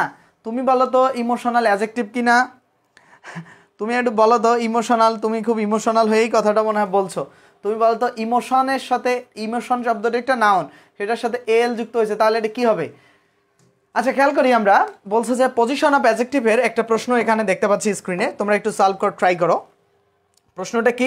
প্রশ্নটা কি বলছে যে, প্রশ্নটা কি খেয়াল করো, যে হি ওয়াজ এ রাদার ডিসএগ্রিয়েবল ম্যান। আচ্ছা, ডিসএগ্রিয়েবল যে আসলে এগ্রি করে নাই, এরকম মানুষ আসলে। তো ম্যান একটা নাউন, এই নাউনটাকে আমরা প্রশ্ন করি যে কেমন ম্যান। দেখো তো, নাউনটাকে আমরা প্রশ্ন করি যে সে কেমন ম্যান, উত্তর আসতেছে কি ডিসএগ্রিয়েবল ম্যান। তাহলে এখানে দেখো, আমরা এই প্রশ্ন সলভ করার সিস্টেম শিখিয়েছিলাম। যদি কোনো শব্দ, আচ্ছা এখানে দুইটা স্টাইলে শব্দটা সলভ করা যায়। যে সাধারণত কোনো শব্দের শেষে বিএলই থাকলে সেই শব্দটা তোমার অ্যাডজেক্টিভ হয়, এটা একটা টেকনিক। বাট এটা যেহেতু বাক্যে দেওয়া আছে, এটার অনেক বেশি টেকনিক আছে, এখানে অনেক স্টাইলে সলভ করা যায়। আমি দুইটা স্টাইলে সলভ করাবো, বাকি স্টাইলে এখানে সলভ করানো সম্ভব না। দেখো, ম্যান শব্দটা একটা হচ্ছে নাউন, এই নাউনটাকে কেমন দ্বারা যদি প্রশ্ন করি যে কেমন ম্যান, তাহলে হচ্ছে ডিসএগ্রিয়েবল ম্যান। যেটা এগ্রি করে না এরকম মানুষকে ডিসএগ্রিয়েবল ম্যান বলে। তাহলে কেমন ম্যান, ডিসএগ্রিয়েবল ম্যান, কেমন দ্বারা প্রশ্ন করে আমি ডিসএগ্রিয়েবল শব্দটা অ্যাডজেক্টিভ পাইছি। এর বাইরে কি যে নাউনের আগে যদি বিএলই যুক্ত কোনো শব্দ থাকে সেটা বেসিক্যালি হবে অ্যাডজেক্টিভ। এটা আর একটা উত্তর পাইলাম। তাহলে আমরা এখানে দুইটা পাইছি, রাইট? এটা ক্লিয়ার? তাহলে এখানে দুইভাবে পাইছি যে এটা অ্যাডজেক্টিভ, ক্লিয়ার? মুক্তি, হ্যাঁ ওকে। টরি, টারি এগুলো কি নাউনের শেষে? টরি টারি আসলে যার শেষেই যুক্ত থাক না কেন, টরি টারি যুক্ত থাকলেই বেসিক্যালি অ্যাডজেক্টিভ হবে বেসিক্যালি, বুঝতে পারছো? তাহলে এখানে কারেক্ট উত্তর কি হবে? 51 নম্বরে কারেক্ট উত্তর হচ্ছে অ্যাডজেক্টিভ। 51 নম্বরে কারেক্ট উত্তর হবে অ্যাডজেক্টিভ, ঠিক আছে? এখানে আরও টেকনিক আছে, আর্টিকেলের পরে ওয়ার্ড দেখে দেখে চেনা যায়, ওটা এখন আমি শেখাবো না। আচ্ছা ওকে, আমরা তাহলে পরবর্তীতে যাই। পরবর্তীতে আমরা খেয়াল করি ক্লাসগুলো আমাদের ইংলিশ সিকার্স পেজে হচ্ছে, এটা মাথায় রাখবো। আমরা পরবর্তীতে যাই। পরবর্তীতে এবারে আর একটা, এই প্রশ্নটা একটু ট্রিকি কোশ্চেনটা একটু ট্রিকি, তোমরা একটু সলভ করার চেষ্টা করো। তো যে প্রশ্নটা দেখছো এই প্রশ্নটা সলভ করার চেষ্টা করো, যারাই দেখতেছো এই প্রশ্নটা আমরা একটু সলভ করব। ছেলেমেয়েরা যারা দেখতেছো, বলছে 53rd number question, my mother made my T hot. আমার মা আমার চাটা তৈরি করছে গরম চা। এখন খেয়াল করো তো, এই যে টিটা হট না? দেখো তো, হট মানে হচ্ছে কি গরম। গরমটা আসলে কোনটা? টিটাটা না, দেখো তো নাউনটা না, নাউনটাই গরম না? এই যে কেমন টি, তাহলে উত্তর হচ্ছে হট টি, রাইট? বলে না হট কফি খাবেন না কোল্ড কফি খাবেন, তো এরকম এই যে টি হচ্ছে কি এটা নাউন। এই নাউনটাকে যখন প্রশ্ন করতে হচ্ছে যে কেমন টি, উত্তর আসতেছে কি হট টি। কেমন টি, উত্তর আসতেছে হট টি। বুঝতে পারছো কি ব্যাপারটা? কেমন টি, উত্তর আসতেছে হট টি। তাহলে নাউনকে কেমন দ্বারা প্রশ্ন করেও তুমি কি অ্যাডজেক্টিভ পেতে পারো। এর বাইরে হট শব্দটা অ্যাডজেক্টিভ, বাট এটা ন্যাচারালি আমরা জানি। বাট এইখানে খেয়াল করো, নাউনটাকে আমরা যখন কেমন দ্বারা প্রশ্ন করতেছি যে কেমন টি, উত্তর আসতেছে কি হট টি। হট শব্দটা একটা কি অ্যাডজেক্টিভ। কনসেপ্টটা বুঝতে পারছো? এটা একটা অ্যাডজেক্টিভ, তাহলে কারেক্ট উত্তর হচ্ছে বি নাম্বার হবে। ওকে, এটা ক্লিয়ার? আমরা একটা নতুন স্ট্রাকচারে যাব। আমরা আজকে পুরো অ্যাডজেক্টিভটা যতটুকু সম্ভব শেষ করব। 0 থেকে গ্রামার শেখার কোর্স আমাদের জব সিকার্সদের জন্য, যেটা আমাদের এটা 7 অক্টোবর থেকে 850 টাকা হবে, বাট বর্তমানে আমরা 510 টাকায় ভর্তি নিচ্ছি। বিগত মানে এই কোর্সটার দাম আমি বিগত 5 বছরে বাড়াই নেই তেমন, ঠিক আছে? এভাবেই চলতে ছিল। সো এখন আমরা একটু সার্ভিস বাড়িয়েছি, ক্লাসগুলোর সিস্টেম অনেক পরিবর্তন আসতেছে, ক্লাসগুলো এখন স্লাইডে নেওয়া হয়। সো মানে ডকুমেন্ট আকারে, আগে তো ছোট্ট ছোট্ট অক্ষর দেখা যাইতো, এগুলোর জন্য আমাদের চার্জ দিতে হয়। তো সামগ্রিকভাবে আমরা এগুলো পরিবর্তন যেহেতু নিয়ে আসতেছি, আমাদের জব সিকার্স কোর্সের দামও কিছুদিন পরে বেড়ে যাবে। আপাতত যাদের দরকার, যেহেতু শিক্ষার্থীরা আমার দীর্ঘদিনের, তারা 510 টাকায় কোর্সটা কিনতে পারো, যেখানে বেসিক থেকে মাস্টার পুরোটা পড়ানো হবে, একবারে জিরো লেভেল থেকে। মাস্টারে যত এমসিকিউ আছে প্রত্যেকটা এমসিকিউ আমরা সলভ করব, এবং এমসিকিউ শিট দেওয়া হবে, প্র্যাকটিস শিট থাকবে। ওকে, আমরা পরবর্তীতে যাই। অ্যাডমিশন স্টুডেন্টদের জন্য কোর্স আছে, ওরাও এখন 510-এ ভর্তি হতে পারবে। আমাদের নাম্বারে হোয়াটসঅ্যাপে কল দিতে পারো। আমরা পরবর্তী নিয়মে যাই। পরবর্তী নিয়ম কি বলছে আমরা একটু খেয়াল করি। পরবর্তী নিয়মে বলছে কি ভাইয়ারা, পরবর্তী নিয়মে বলছে যে আর্টিকেল এবং নাউনের মাঝে একটি মাত্র ওয়ার্ড থাকলে তা অবশ্যই অ্যাডজেক্টিভ হবে। তাহলে খেয়াল করি, আর্টিকেল এবং নাউনের মাঝে একটি মাত্র ওয়ার্ড থাকলে তা অবশ্যই কি হবে? অ্যাডজেক্টিভ হবে। আমরা খেয়াল করি, তাহলে এই যে দেখো তো, হি ইজ দ্য অনলি সন, এখানে খেয়াল করো, এই যে দা একটা আর্টিকেল, এটা তো অস্বীকার করার সুযোগ নাই, গতদিন পড়াইছি। আর এই সন একটা নাউন না, এটাও তো অস্বীকার করার সুযোগ নাই। তাহলে এই যে আর্টিকেল এবং নাউনের মাঝে অনলি শব্দটা কি হবে? বলছে আর্টিকেল ও নাউনের মাঝে একটি মাত্র ওয়ার্ড থাকলে তা অবশ্যই অ্যাডজেক্টিভ হবে। তাহলে দা একটা আর্টিকেল, সন একটা নাউন, আর্টিকেল নাউনের মাঝে অনলি শব্দটা কি হবে? অনলি শব্দটা কি হবে? আর্টিকেল নাউনের মাঝে অনলি শব্দটা কি হবে বলো? অনলি শব্দটা অবশ্যই কি হবে ভাইয়া? অ্যাডজেক্টিভ হবে। কারণ কি, আর্টিকেল এবং নাউনের মাঝে একটা শব্দ থাকলে সেটা বেসিকলি অ্যাডজেক্টিভ। আজ স্টুডেন্ট অনেক কম, কোনো সমস্যা নাই। স্টুডেন্ট কমের কোনো দুষ্ট গরুর থেকে শূন্য গোয়াল অনেক ভালো। এই 95টা স্টুডেন্ট যদি শেষ পর্যন্ত থাকে, এই স্টুডেন্টগুলো শিখতে পারবে, ঠিক আছে? আর যে স্টুডেন্টগুলো আসবে আর চলে যাবে, ও জীবনে শিখতে পারবে না। অনেক স্টুডেন্ট আসে, সারাদিন প্রচুর ফোন আসে, ভাই হেই সেই ক্লাস করব, একেবারে হইলুস্তুর ব্যাপার, একটা পোস্টে মানে কয়েক হাজার রিয়াকশন পড়ে যায়। কিন্তু বাস্তব জীবনে স্টুডেন্ট আসলে ভালো করে খুব কম।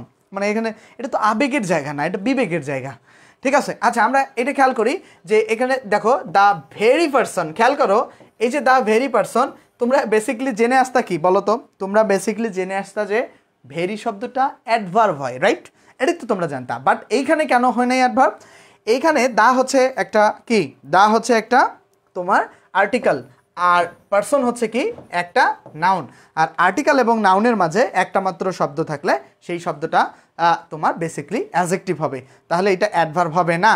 মানে এখানে এখানে বলছে কি যে you are the very person we need for the job, মানে এই ভেরির অর্থ হচ্ছে, এই ভেরির অর্থ হচ্ছে you are the very person, মানে মানে যথাযথ পারসন। কি পারসন ভাইয়া? যথাযথ বা সঠিক, সঠিক লোক, মানে তুমি হচ্ছে যোগ্য লোক, ঠিক আছে, যোগ্য, এরকম যে কারেক্ট মানুষ, ঠিক আছে, যথাযথ বা যোগ্য, এরকম যে you are the very person, you are, তুমি হচ্ছে সঠিক মানুষ যে উই নিড ফর দ্য, মানে যাকে আমরা চাকরিটার জন্য খুঁজতেছি। আচ্ছা, আশা করছি এই ভেরি শব্দটা কিভাবে অ্যাডজেক্টিভ হয়েছে তোমরা বুঝতে পারছো, এবং যখন অ্যাডজেক্টিভ হবে তখন সেটার অর্থ হচ্ছে যথাযথ বা যোগ্য বা সঠিক, এরকম অর্থ দিবে। ক্লিয়ার এই কনসেপ্টটা? ওকে ওকে, আশা করছি এই ব্যাপারটা সবার কাছে ক্লিয়ার। আমরা পরবর্তীতে যাব। পরবর্তীতে কি বলছে? পরবর্তীতে বলছে যে পরবর্তী রুলসটা আমরা যাই, পরবর্তীতে নতুন হয়তোবা রুলস আমরা পাবো। আচ্ছা, একটা প্রশ্ন দিয়েছে আমাদেরকে সলভ করার জন্য, প্রশ্নটা আমরা সলভ করি। খেয়াল করি, একটা ক্লাস শেষ না হওয়া পর্যন্ত থাকবো যদি কারেন্ট থাকে। হ্যাঁ, আমরা যারা জব পেশে একটা ফ্রি হ্যান্ড রাইটিং কোর্স করালে ভালো হয়, আমি এটা নিয়ে ভাবনা চিন্তা করব, ঠিক আছে। সব থেকে বড় কথা হচ্ছে কি, সময় খুব গুরুত্বপূর্ণ বিষয়। হ্যাঁ, আমার নিজেরও একটা ভালো ক্যারিয়ার সামনে যাওয়ার সুযোগ আছে। সো আমি আসলে প্রচুর টাকার দিকে না ছুটে প্রচুর আসলে আমি চিন্তা করতেছি নিজের পড়াশোনার দিকে ফোকাস করা, ঠিক আছে। একটা কোর্স করানোর পরে যে টাকাটা আসে আমি খুব ভালো আছি, মানে খুবই সুখে আছি, ঠিক আছে। সো অধিক সুখ আর দরকার নাই, যেটা আছি খুব ভালো আছি। ওকে ওকে, খেয়াল করো, we came to an abandoned house. Abandon শব্দটার অর্থ হচ্ছে পরিত্যক্ত। পরিত্যক্ত ব্যাপারটা হচ্ছে কি, কীরকম জানো, যে যেটা আসলে পরিত্যক্ত হচ্ছে যেটা মানে ব্যবহার করা হয় না, এরকম ব্যাপারটা। সো এই যে দেখো, অ্যান একটা আর্টিকেল আর হাউস একটা নাউন, রাইট। এই যে আর্টিকেল আর নাউনের মাঝে, খেয়াল করো, আর্টিকেল এবং নাউনের মাঝে যে শব্দটা বসছে সেই শব্দটা অবশ্যই অ্যাডজেক্টিভ হবে। তাহলে আমরা কি বুঝলাম যে অ্যাবান্ডন শব্দটা তাহলে কি হচ্ছে, অ্যাডজেক্টিভ হচ্ছে। কিভাবে হলো? আর্টিকেল এবং নাউনের মাঝে বসেছে সেভাবে হলো। আশা করছি এই নিয়মটা আমাদের কাছে সবার কাছে ক্লিয়ার। ওকে, নাম্বার 60, হ্যাঁ উত্তর দিয়েছো যারা, ওকে ক্লিয়ার অ্যাবান্ডন শব্দটা। ওকে, 0 থেকে গ্রামার শেখার জব সিকার্সের কোর্সের দাম বেড়ে যাচ্ছে, এখন 510। 7 অক্টোবরের পরে আমাদের এই কোর্সের দাম 850 হবে। আর ভার্সিটি অ্যাডমিশনের কোর্সও এখন 510, 7 অক্টোবরের পরে 1020 হবে। তোমরা চাইলে দ্রুত ভর্তি হয়ে যেতে পারো নাম্বারে ফোন দিয়ে, ঠিক আছে। এখন খেয়াল করি, আমরা আর একটা এমসিকিউ সলভ করি, নাম্বার 62। খুব গুরুত্বপূর্ণ এমসিকিউ, আমি সব এমসিকিউ সলভ করাচ্ছি না, ভোকাবুলারি শিটে পড়েছি অ্যাবান্ডন্ড অ্যাডজেক্টিভ। সাদিয়া, খুবই থ্যাংক ইউ। ভোকাবুলারি শিট যে তোমাদের কাজে লাগছে সেটা সাদিয়াই একটা খুব ভালো প্রমাণ দিচ্ছে। কারণ কি, যে ভোকাবুলারি শিট অনেক বেশি হেল্প হচ্ছে। অ্যাবান্ডন শব্দটা অ্যাডজেক্টিভ, সে ভোকাবুলারি শিটেই শিখে এসেছে, তার সমস্যা হচ্ছে না। কেন ওই শিটটা পড়তে বলেছিলাম এখন বুঝতে পারতেছো তো? আচ্ছা, 62 খেয়াল করো, 62তে কি বলছে? 62তে কি বলছে? Are you an early riser? Are you an early riser? খেয়াল করো, are you an early riser? Early riser এইখানে, আর তুমি কি একজন আর্লি রাইজার? তাহলে এই আর্লি শব্দটা আসলে কি? আর্লি শব্দটা কোন পার্টস অফ স্পিচ একটু খেয়াল করো, তোমরা একটু উত্তর দেওয়ার চেষ্টা করো দেখি। আর্লি শব্দটা কোন parts of speech? Basically early শব্দটা আমরা আমরা কি অর্থে ব্যবহার করি? আর্লি শব্দটা যে একটা অ্যাডভার্ব হিসেবে ব্যবহার করি, বাট এখানে বলছে যে তুমি কি, মানে যারা ভোরবেলায় জাগে বা দ্রুত জাগে, আর্লি রাইজার মানে তাড়াতাড়ি ঘুম থেকে ওঠো, এইরকম অর্থে ব্যবহার হয়। তো এই আর্লি শব্দটা আর্টিকেল এবং নাউনের মাঝে বসছে।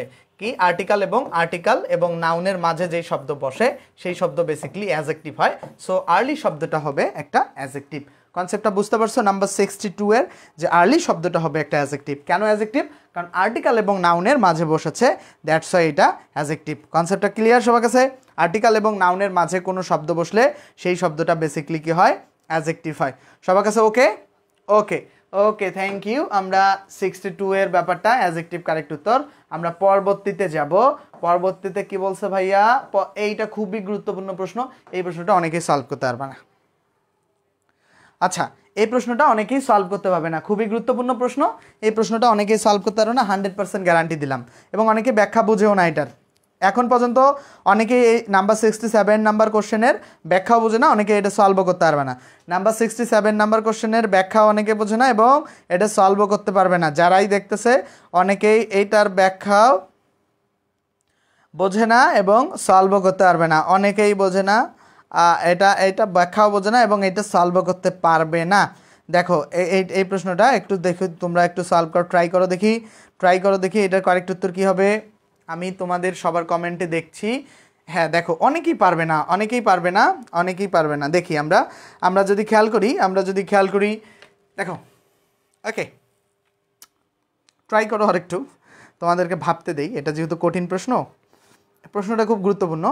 এটা একটা কোথায় আসছিল জানি, এনভায়রনমেন্ট অ্যান্ড নেচার নামে একটা চ্যাপ্টার ছিল, সেখানে এই প্রশ্নটা খুব ভালোভাবে আলোচনা করা ছিল।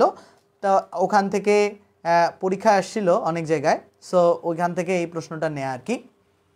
দেখো এখানে বলছে যে স্যান্ডস শব্দটা হচ্ছে মানে স্যান্ডস যে শব্দটা আছে এটা হচ্ছে বালুকা রাশি মানে বালুর রাশি আর কি, ঠিক আছে? বালু বোঝো তো, বালুর রাশি মানে হচ্ছে কি সমুদ্র তটে বালুকা রাশি। সমুদ্র তট বলতে সমুদ্রে বেসিক্যালি বালুকা রাশি, সমুদ্র তটে বালুকা রাশি মানে মূল কথা হচ্ছে স্যান্ডস মিন্স হচ্ছে বালু আর কি, এতটুকু মনে রাখো। তো এই শব্দটা বেসিক্যালি নাউন, ঠিক আছে? এই শব্দটা বেসিক্যালি হচ্ছে কি নাউন। এখন এটা আমি কেমনে বুঝছি কেমনে সেটা আগে আলাপ করি। এই এমসিকিউটা আমরা আপাতত সলভ করছি না। কেন করছি না? এখানে একটা প্রেক্ষাপট রচিত করতে হবে আমাকে। ধরো আমি একটা অ্যান্ড নিছি, ঠিক আছে? অ্যান্ডের খেয়াল করো, অ্যান্ড নিছি জাস্ট অ্যান্ডের আগে লিখছি পেন্সিল, খেয়াল করো। আর অ্যান্ডের পরে আগে দেখো পরে লিখছি পেন্সিল। এটা কি লিখলাম? ধুরু, PENCIL। এই পেনগুলো আমার ভালো না, দেখো পেন্সিল। আর অ্যান্ডের আগে লিখতেছি হচ্ছে পেন, খেয়াল করো। আর তার আগে একটা দিলাম দা, ধরো একটা আর্টিকেল দিলাম দা। আচ্ছা খেয়াল করো তো, পেন শব্দটা কোন পার্টস অফ স্পিচ হবে আর পেন্সিল শব্দটা কোন পার্টস অফ স্পিচ হবে? আচ্ছা এখানে খেয়াল করো তো, পেন শব্দটা কোন পার্টস অফ স্পিচ হবে, পেন্সিল শব্দটা কোন পার্টস অফ স্পিচ হবে? তোমরা আমাকে একটা বিষয় বোঝাও যে পেন শব্দটা কোন পার্টস অফ স্পিচ হবে আর পেন্সিল শব্দটা কোন পার্টস অফ স্পিচ হবে। এই প্রশ্নটা অনেকেই সলভ করতে পারবে না। এখন কেন হচ্ছে এটা বলতে পারবে না, এটা কেন অ্যাডজেক্টিভ এটা বলতে পারবে না। তো দেখো এই যে অ্যান্ডের আগে পেন যদি নাউন হয়, অ্যান্ডের পরেও পেন্সিল নাউন হবে। কেন? নিয়মটা হচ্ছে যে অ্যান্ডের আগে যে পার্টস অফ স্পিচ বসে অ্যান্ডের পরেও একই পার্টস অফ স্পিচ বসে। আবারও বলতেছি, অ্যান্ডের আগে যে পার্টস অফ স্পিচ বসে অ্যান্ডের পরেও সেই একই পার্টস অফ স্পিচ বসে। তাহলে অ্যান্ডের আগে পেন যদি নাউন হয়, অ্যান্ডের পরে পেন্সিলও নাউন হবে। ব্যাপারটা বোঝো কিন্তু। আচ্ছা অ্যান্ডের আগে পেন যদি নাউন হয় আর অ্যান্ডের পরে পেন্সিলও নাউন হবে, তাহলে মূল কথাটা হচ্ছে কি এখানে অ্যান্ডের আগে দুইটা পার্টস অফ স্পিচ আগে পরে একই হয়। আচ্ছা এই উদাহরণটাই আমি অন্যভাবে আবার লিখব। দেখো এটা বুঝো, গোড়া থেকে বুঝলে কাজে লাগবে। দ্য রেড মানে তো বুঝো লাল, অ্যান্ড গ্রিন, দেখো the red and green pen. এইবার খেয়াল করো তো, রেড অ্যান্ড গ্রিন পেন যখন বলতেছি, এখানে পেন শব্দটা নাউন, এটা তোমরা বুঝতে পারতেছো, রাইট? পেন শব্দটা নাউন, এটা তোমরা বুঝতে পারতেছো। খেয়াল করো তাহলে এই যে রেড যে শব্দটা আছে, এই রেড শব্দটা আর এই যে গ্রিন শব্দটা কাকে মডিফাই করতেছে? যে কেমন পেন, রেড পেন, কেমন পেন, গ্রিন পেন। দেখো কেমন পেন, রেড পেন, কেমন পেন, গ্রিন পেন। খেয়াল করো এই যে, তাহলে পেন শব্দটা যদি নাউন থাকে আর নাউনের আগে যদি ড্যাশ থাকে, এখানে দেখো সেই ড্যাশটা খেয়াল করি যে এই যে শব্দটা নাউনের আগের যে শব্দটা, এই শব্দটা অ্যাডজেক্টিভ হবে। কেন? কেমন পেন, গ্রিন পেন। এখন এই যে নাউনের আগের শব্দটা যদি অ্যাডজেক্টিভ হয়, তার আগে একটা অ্যান্ড আছে, অ্যান্ডের আগে আরও একটা শব্দ আছে, এই শব্দটা অ্যাডজেক্টিভ হলে এইটাও অ্যাডজেক্টিভ হবে। কারণ আমি যেটা পড়ালাম যে অ্যান্ডের আগে যে পার্টস অফ স্পিচ হবে অ্যান্ডের পরেও সেই একই ধরনের পার্টস অফ স্পিচ রিপিটেড হয়। তাহলে অ্যান্ডের আগে যদি রেডটা হচ্ছে নাউন হয়, অ্যান্ডের পরে গ্রিনটাও নাউন হবে। অ্যান্ডের আগে যদি রেডটা নাউন হয়, গ্রিনটাও নাউন হবে, তাই না? এটাই তো হওয়ার কথা। এবং এই ক্ষেত্রে স্যান্ড শব্দটা যদি নাউন হয়, তাহলে এই যে লোন শব্দটাও অ্যাডজেক্টিভ হবে। লেভেলটা কেমন লেভেল, দেখো যে কেমন স্যান্ডস, লেভেল স্যান্ডস, কেমন স্যান্ডস, লোন স্যান্ডস। দেখো আবার আমরা যদি এটা কোন স্ট্রাকচারে আসলে মনে রাখবো, লিখবা যে আর্টিকেল স্ট্রাকচার, এটা আমি তোমাদেরকে তৈরি করে দিতেছি। স্ট্রাকচার আসলে এরকম কোনো স্ট্রাকচার পৃথিবীতে নাই। আর্টিকেলের পরে অ্যাডজেক্টিভ, অ্যান্ডের পরে আবার অ্যান্ড লিখবা, অ্যান্ডের পরে আবার অ্যাডজেক্টিভ, আর তারপরে নাউন। ঠিক আছে? যদি কখনো এরকম স্ট্রাকচার পাও, এই স্ট্রাকচারটা মাথায় রাখবা। এইরকম স্ট্রাকচারটা খুব গুরুত্বপূর্ণ যে আর্টিকেল, অ্যাডজেক্টিভ, অ্যান্ডের আগে অ্যাডজেক্টিভ, অ্যান্ডের পরেও অ্যাডজেক্টিভ। পৃথিবীতে তুমি যত শব্দই লেখো না কেন, অ্যান্ড বাট অরের পরে একই স্ট্রাকচার মেনটেন হয়। মানে অ্যান্ডের আগে যদি তোমার হচ্ছে নাউন বসাও, অ্যান্ডের পরেও নাউন বসাবা। অ্যান্ডের আগে যদি পাস্ট ইনডিফিনিট টেন্স করো, অ্যান্ডের পরেও বেসিক্যালি পাস্ট ইনডিফিনিট টেন্স করবা। এটা আসলে অ্যান্ড বাট অরের এটা প্যারালাল স্ট্রাকচার মেনটেন করতে হয়, মানে সমান্তরাল দুইভাবে দুই পাশে একই আসলে পার্টস অফ স্পিচ বসাতে হয়। এই স্ট্রাকচারটা আসলে কোনো বই খাতায় লেখা নাই, বাট আমি তোমাদেরকে এটা মনে করো স্ট্রাকচারটা বলে দিলাম, এটা মাথায় রাখো যে অ্যান্ডের আগে যে পার্টস অফ স্পিচ, অ্যান্ডের পরেও সেই পার্টস অফ স্পিচ, এটা মূল কথা। আর এই এমসিকিউর আন্ডারে এইটা করে দিলাম। এখন যদি আমি বলি যে ভাইয়া এখানে এখানে হওয়ার কথা ছিল, এখানে এই যে এখানে নাউন, অ্যান্ডের আগে যদি এখানে নাউন থাকতো তাহলে অ্যান্ডের পরেও এখানে নাউন থাকতো, সেক্ষেত্রে এই স্ট্রাকচারটা আবার মেনটেন হইতো না, কারণ দুই পাশে যদি নাউন থাকে পরে আবার নাউন বসতে পারে না। মূল কথা তোমরা এই স্ট্রাকচারটা এই প্রশ্ন সলভ করার জন্য মাথায় রাখবা। আর একটা কথা মাথায় রাখবা, অ্যান্ডের আগে যে পার্টস অফ স্পিচ হয় পরেও সেই পার্টস অফ স্পিচ হয়। এতটুকু জানলে আশা করছি ক্লিয়ার। শোনো সারপ্রাইজ তো, শোনো ক্লাসে যারা শুরুতে চলে গেছে এবং আমি চাইছি ওরা শুরুতে চলে যাক, ঠিক আছে? আমি প্রথমেই কোর্স প্রমোশন করছি এবং নানান আলাপ আলোচনা করছি, ওরা শুরুতে চলে গেছে, ওরা চলে যাক, ওদের আমার প্রয়োজনও নাই। এখন এখন যারা আছো তাদেরই তো প্রয়োজন, কারণ আরও অনেক চমৎকার বিষয় আছে। এই বিষয়টা তো তুমি জানতা না রে ভাই। আচ্ছা, জব সিকার্সের কোর্স 0 থেকে গ্রামার যে কোর্স বেসিক টু মাস্টার ইংলিশের, সেটা আমাদের 850 টাকা 7 অক্টোবরের পরে হয়ে যাবে। এখন হচ্ছে 510 টাকা ভর্তি হয়ে যাচ্ছে। হয়েও যারা অ্যাডমিশন আছে, অ্যাডমিশনের বিশেষ course basic to admission grammar, এটাও 510 টাকা ফি, চাইলে তোমরা ভর্তি হতে পারো, আমার নাম্বারে ফোন দিবা ভর্তি হতে। আচ্ছা, আমরা চলে যাই, আমরা বেসিক টু মাস্টারের পেইড কোর্সে ভর্তি হতে এই নাম্বারে ফোন দিবা। মাস্টার ইংলিশের প্রত্যেকটা এমসিকিউ সলভ করানো হয় এবং বাংলাদেশে আমি একমাত্র যে মাস্টারের, মানে জাহাঙ্গীর ভাইয়ের পরে আমি মাস্টার ইংলিশের প্রত্যেকটা এমসিকিউ সলভ দেওয়ার চেষ্টা করি, মানে যতগুলো টাইপ আছে। আচ্ছা খেয়াল করো, এবার আরও ভাই দুটা নাউন একসাথে থাকলে তো ফার্স্ট অ্যাডজেক্টিভ হয়, তাই না? ওইটা তো আলাদা জিনিস রে পাগলা। এই যে এখানে একটা ব্যাখ্যাটা দিছিল, এই ব্যাখ্যাটা আগের প্রশ্নের ব্যাখ্যাটা ছিল, যাই হোক ওইটা আলাদা জিনিস। ধরো আমি দুইটা নাউন এইভাবে দিছি, ধরো ক্লাস আর পার্টি, এই তখন কিন্তু অ্যান্ড দ্বারা যুক্ত থাকলে, যদি তুমি দাও যে ক্লাস অ্যান্ড পার্টি, তখন তো দুইটাই নাউন হবে। এই যে তুমি যখন বলবা যে ক্লাস অ্যান্ড পার্টি, খেয়াল করো, যখন বলবা যে ক্লাস অ্যান্ড পার্টি, তাহলে এটাও নাউন এটাও নাউন। আর যখন তুমি হচ্ছে ক্লাস পার্টি একসাথে বললা, তখন ক্লাসটা অ্যাডজেক্টিভের মতো ফাংশন করে। তাহলে এখানে দুইটা বিষয় মনে কি রাখতে হবে? না ভাই সাকিব ভাই, আপনি বড় ভাই। হ্যাঁ, আমি আসলে সাকিব ভাইয়ের সাথে একটু পরিচয় করাই দিই তোমাদের। সাকিব ভাই হচ্ছে আমার স্মার্ট বোর্ড কেনার মাস্টার মাইন্ড, ঠিক আছে? সাকিব ভাই মাস্টার মাইন্ড, খন্দকার ভাইও ছিল, মানে খন্দকার ভাই আমাকে স্মার্ট বোর্ড কিনে দেওয়ার কথা ছিল। সো খন্দকার ভাই যে আপনি পড়ান ভালো করবেন, সো খন্দকার ভাই যখন দেয়নি, তখন সাকিব ভাই হচ্ছে আমার মাস্টার মাইন্ড হচ্ছে ঢাকা ইউনিভার্সিটি বড় ভাই, অনেক সিনিয়র ভাই। যখন মাস্টার্স পাস করে আমি তখন ঢাকা ইউনিভার্সিটিতে ভর্তি হই। তো এবার যেটা হইলো যে এই যে বন্ধ দিল, যে আমার কিছুদিন আগে ভার্সিটি একটু বন্ধ ছিল, এটা ব্রেক, ডাকসুর আগে, তো সেমিস্টার ব্রেক ছিল আগস্টের শেষের দিকে। তো সাকিব ভাইকে কথা হইতেছিল, তো ভাই যেটা বলল, ভাই আমাকে আসলে নক দিল, ঠিক আছে, যে রিজভি তুমি একটা বোর্ড কিনে ফেলো, 1.5-2 লাখ টাকা দিয়ে একটা বোর্ড কিনো, তুমি ল্যাপটপে দীর্ঘদিন ধরে পড়াচ্ছ, তুমি এঙ্গেজমেন্টটা পাচ্ছ না, সো তুমি যদি এই বোর্ডে পড়ানো শুরু করো, ডেফিনেটলি তুমি ভালো করবা, ঠিক আছে? সো সাকিব ভাইয়ের এই পরামর্শ অনুযায়ী আমি রংপুর থেকে নানান মানুষের কাছ থেকে বলে কয়ে, আমার কাছে লিকুইড মানি ছিল না, আমি সবাইকে ধার দেনা দিয়ে আমি আসলে জিরো, মানে আমার যে টাকা পয়সা এতদিন আয় করেছি বিভিন্ন মানুষকে ধার দিয়েছি। তো ওদের কাছে থাকতে থাকতে আমি আলটিমেটলি, আমার কাছে 40-50 হাজার টাকা ছিল, তো বোর্ড কিনতে হবে, আমার তো টাকা নাই, ঠিক আছে?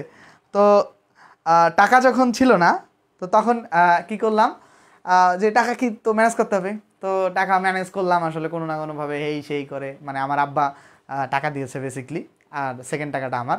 তো মজার ব্যাপার হচ্ছে, টাকা পয়সা ম্যানেজ করার পরে ডাকসু নির্বাচনের দিনে আসলে বোর্ড এনে লাগাই দিল আর কি কোম্পানি। তো আমার দেওয়ার কথা ছিল অ্যান্ড্রয়েড 14, পরে অ্যান্ড্রয়েড 13 দিয়েছে, তো আমি স্যাটিসফাইড না। কোম্পানি পরে আর আমার কাছে 1 টাকাও নেয় নাই, ঠিক আছে? আমি যে 1-1.5 লাখ টাকা কষ্ট করে রাতারাতি ম্যানেজ করলাম, করার পরে কোম্পানি বলছে যে ভাই, আমরা যখন আপনাকে আবার একটা নতুন বোর্ড এনে দিব, তখন আমি টাকা দিব, ঠিক আছে? আর আপনাকে বোর্ড দিয়ে গেলাম, আপনি আসলে পড়ান। তো এই যে পুরো জার্নিটায় মানে সাকিব ভাই এটা আমার কাছে একটা লিজেন্ডারি পারসন, যিনি আসলে আমাকে মানে ক্যামেরার পেছন থেকে হেল্প করে। যে আমি হওয়ার পেছনে মানে দেখে আমি 55,000 ফলোয়ার নিজে গেইন করছিলাম, এটা আমার একান্ত, তখন আমি কারোর সাথে যোগাযোগ করি নাই। এই আফটার 55,000-এর পরে যে ফলোয়ারগুলো বা এই যে কাজগুলো, এগুলোর পেছনে মাস্টার জাহাঙ্গীর আলম ভাই, সৈয়দ সাকিব ভাই সহ এ ধরনের কিছু মানুষের অবদান আছে। এই যে সামগ্রিক যে কাজকর্মগুলো আমি করতেছি, এদের একটা ভালো বৃহৎ অবদান আছে। এর বাইরে আমার শুভাকাঙ্ক্ষী আমার বন্ধু আরাফাত, ও আমাকে টেকনিক্যাল সাপোর্ট দিয়েছে। এর বাইরে অনেকের আসলে অবদান আছে, আমার টিচাররা, আমার মা বাবা তো ডেফিনেটলি, আমার প্রিয়জন, প্রত্যেকটা মানুষের আসলে আমার জীবনে অবদান আছে। ঠিক আছে, সো ভাই ব্রাদার যারা আছে আসলে আমার পারিপার্শ্বিক প্রত্যেকটা মানুষ, আসলে আলাদাভাবে বললে এটা ভুল হবে। আমি আজকের এই পজিশনে আসার পেছনে প্রত্যেকটা মানুষেরই অবদান আছে। সো সাকিব ভাই হচ্ছে সেই মানুষ যে আমাকে আসলে এই তোমাদের কাছে পরিচিত করার জন্য হেল্প করছে। সো সাকিব ভাই very good man, completely excellent একটা মানুষ। আর যারা অ্যাডমিশন স্টুডেন্ট আছো, যাদের কোশ্চেন ব্যাংক প্রয়োজন, সাকিব ভাইয়ের যে কম্বাইন্ড কোশ্চেন ব্যাংকটা কিনতে পারো। আমি বলে দিলে সর্বনিম্ন যে টাকাটা সেটাই তোমাদের কাছ থেকে নিবে। ঠিক আছে, আমি চাই সাকিব ভাইয়ের তোমরা কোশ্চেন ব্যাংকটা নিতে পারো। ওকে, সো ডেফিনেটলি ভালো হবে সেটা। আর যদি কোনো প্রবলেম হয় সেক্ষেত্রে আমি তো আছি, যে কোনো সময় ফোন দিবা, পেমেন্ট ব্যাক নিয়ে দেবো। আবার মানে প্রশ্ন ব্যাংক পড়বা, পড়ার পরে অ্যাডমিশনে চান্স পাওয়ার পর বলবা যে ভাই আপনার প্রশ্ন ব্যাংকের সমস্যা, ফেরত নেন। সো যাই হোক, সাকিব ভাই good man, very good man. তার ভবিষ্যৎ জীবনের জন্য শুভকামনা। সাকিব ভাই ভালো দিন কাটাবে, আমার জন্যও দোয়া করতে হবে ভাই, এতটুকুই। যাই হোক, আমরা আসলে মূল কথা হচ্ছে যে সাকিব ভাইকে আমি মনে রাখি কেন, কারণ দুর্দিনের মানুষদেরকে আমি সবসময় মনে রাখি। ঠিক আছে, সো আমি সবসময় মনেও রাখবো ইনশাল্লাহ, ভাই ভাইয়ের জায়গায়, আমি আমার জায়গায়। এবং আশা করছি যে উনি জীবনে ভালো থাকবেন এবং সবসময় আমাদের পাশে থাকবেন, আমিও তার পাশে থাকার চেষ্টা করব। কারণ আমার এই ইথিক্সের জায়গাটা এখন সবসময় কাজ করে, ইনশাল্লাহ আগামী দিনেও কাজ করবে। যারা দুর্দিনে হেল্প করবে তাদের পাশে আমাকে অবশ্যই থাকা উচিত। সো সবাইকে অনেক অনেক অনেক অনেক ধন্যবাদ। সাকিব ভাই একটা টেকনিক্যাল সাপোর্ট দিয়েছে। আমার বন্ধু আরাফাত যদি ফোন না দিত, তোমরা ক্লাস দেখতে কই থেকে। আমার ওই অপোজিটে যে ফোনটা চলতেছে, ওই ফোনটা আমার বন্ধু আরাফাতের। ওই ফোনটা আসলে আমি নিজে কিনতে পারতাম না। ঠিক আছে, মানে এখন এই সিচুয়েশনে কেনা সম্ভব না। আমার কাছে এখনও কোনো লিকুইড মানি নাই, সব ধার।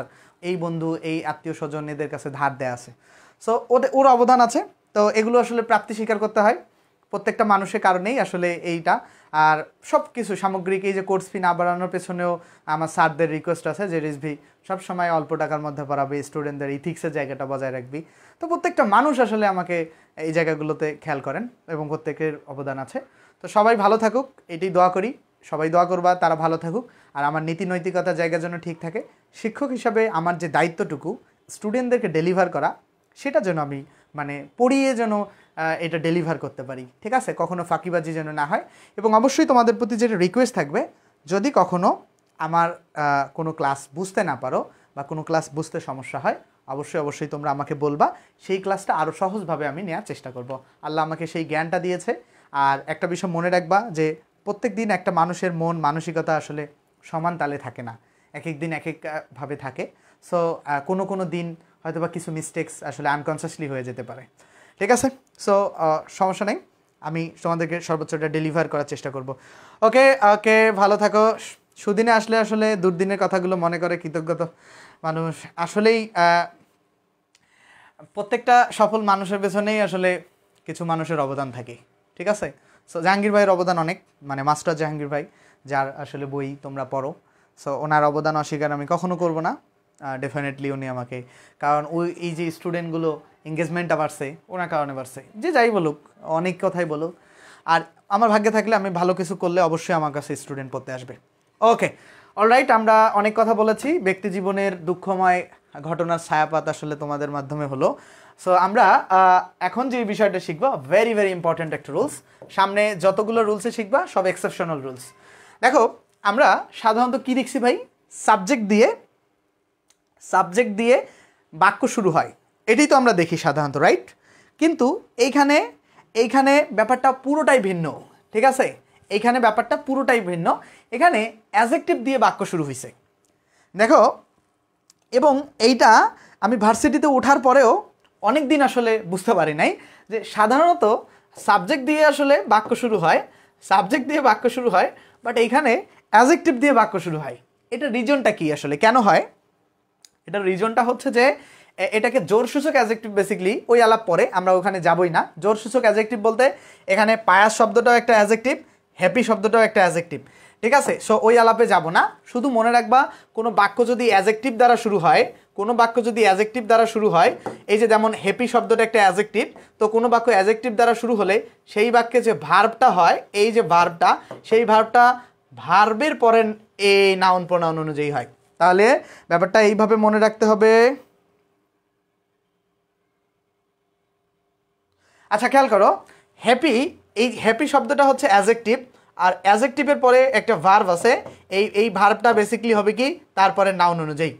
এই কথাটা তাহলে আমরা খেয়াল করি, এই যে তাহমিনা আক্তার কলি, শোনো তোমাদেরকে একটা খুব ভালো একটা মানে আমার সব থেকে আমার জীবনে আমার লাইফ চেঞ্জিং স্টুডেন্ট হচ্ছে এই কলির জন্য সবসময় আমার শুভকামনা থাকবে।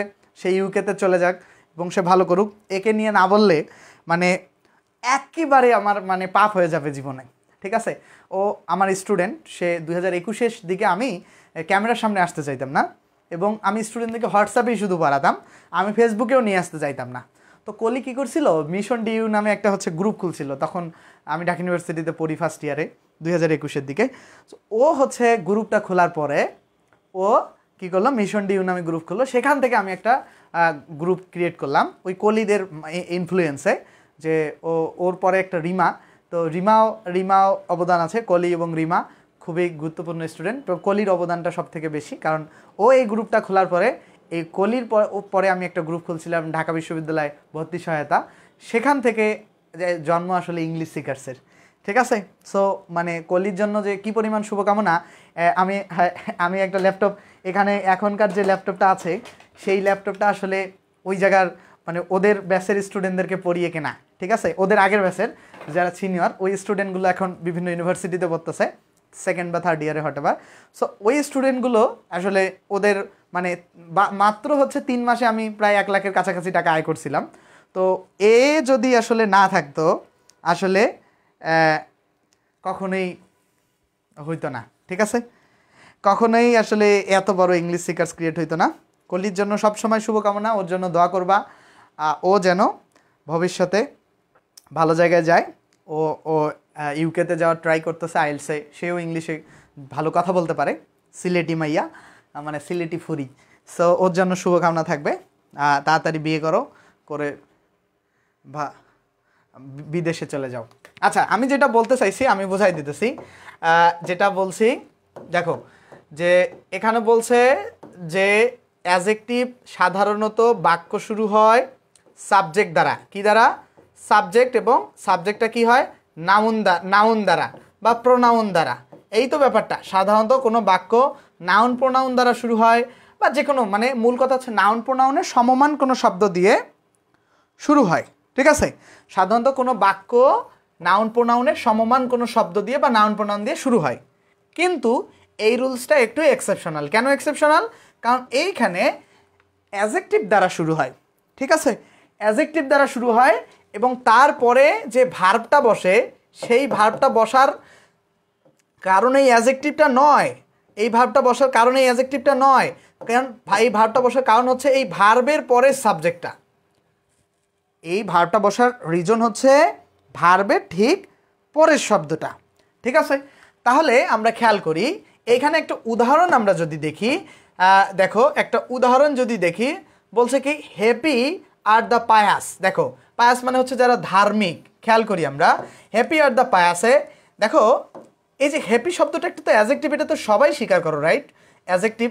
তো এই অ্যাজেক্টিভের পরে দেখো, এই অ্যাজেক্টিভের পরে এই যে আর ভার্বটা যে আছে, এটা দেখো মূল কথা হচ্ছে আমাদের বেসিক্যালি এই জায়গাটায় কোনো নাউন বা প্রোনাউন সমমানের শব্দ থাকার কথা ছিল, কিন্তু সেটা থাকে নাই, থাকছে কি অ্যাজেক্টিভ। আর তারপরে কি হয়েছে ভাইয়া? তারপরে হচ্ছে ভার্ব আসছে আর, তারপরে কি আসছে? ভার্ব তোমার আর। এই ভার্বটা আর কোথা থেকে আসছে? এই ভার্বটা আসছে এই যে অ্যাজেক্টিভের পরে ভার্ব আছে, ভার্বের পরে নাউন এই দ্য পায়াস থেকে আসছে। কোথা থেকে আসছে? দ্য পায়াস থেকে আসছে।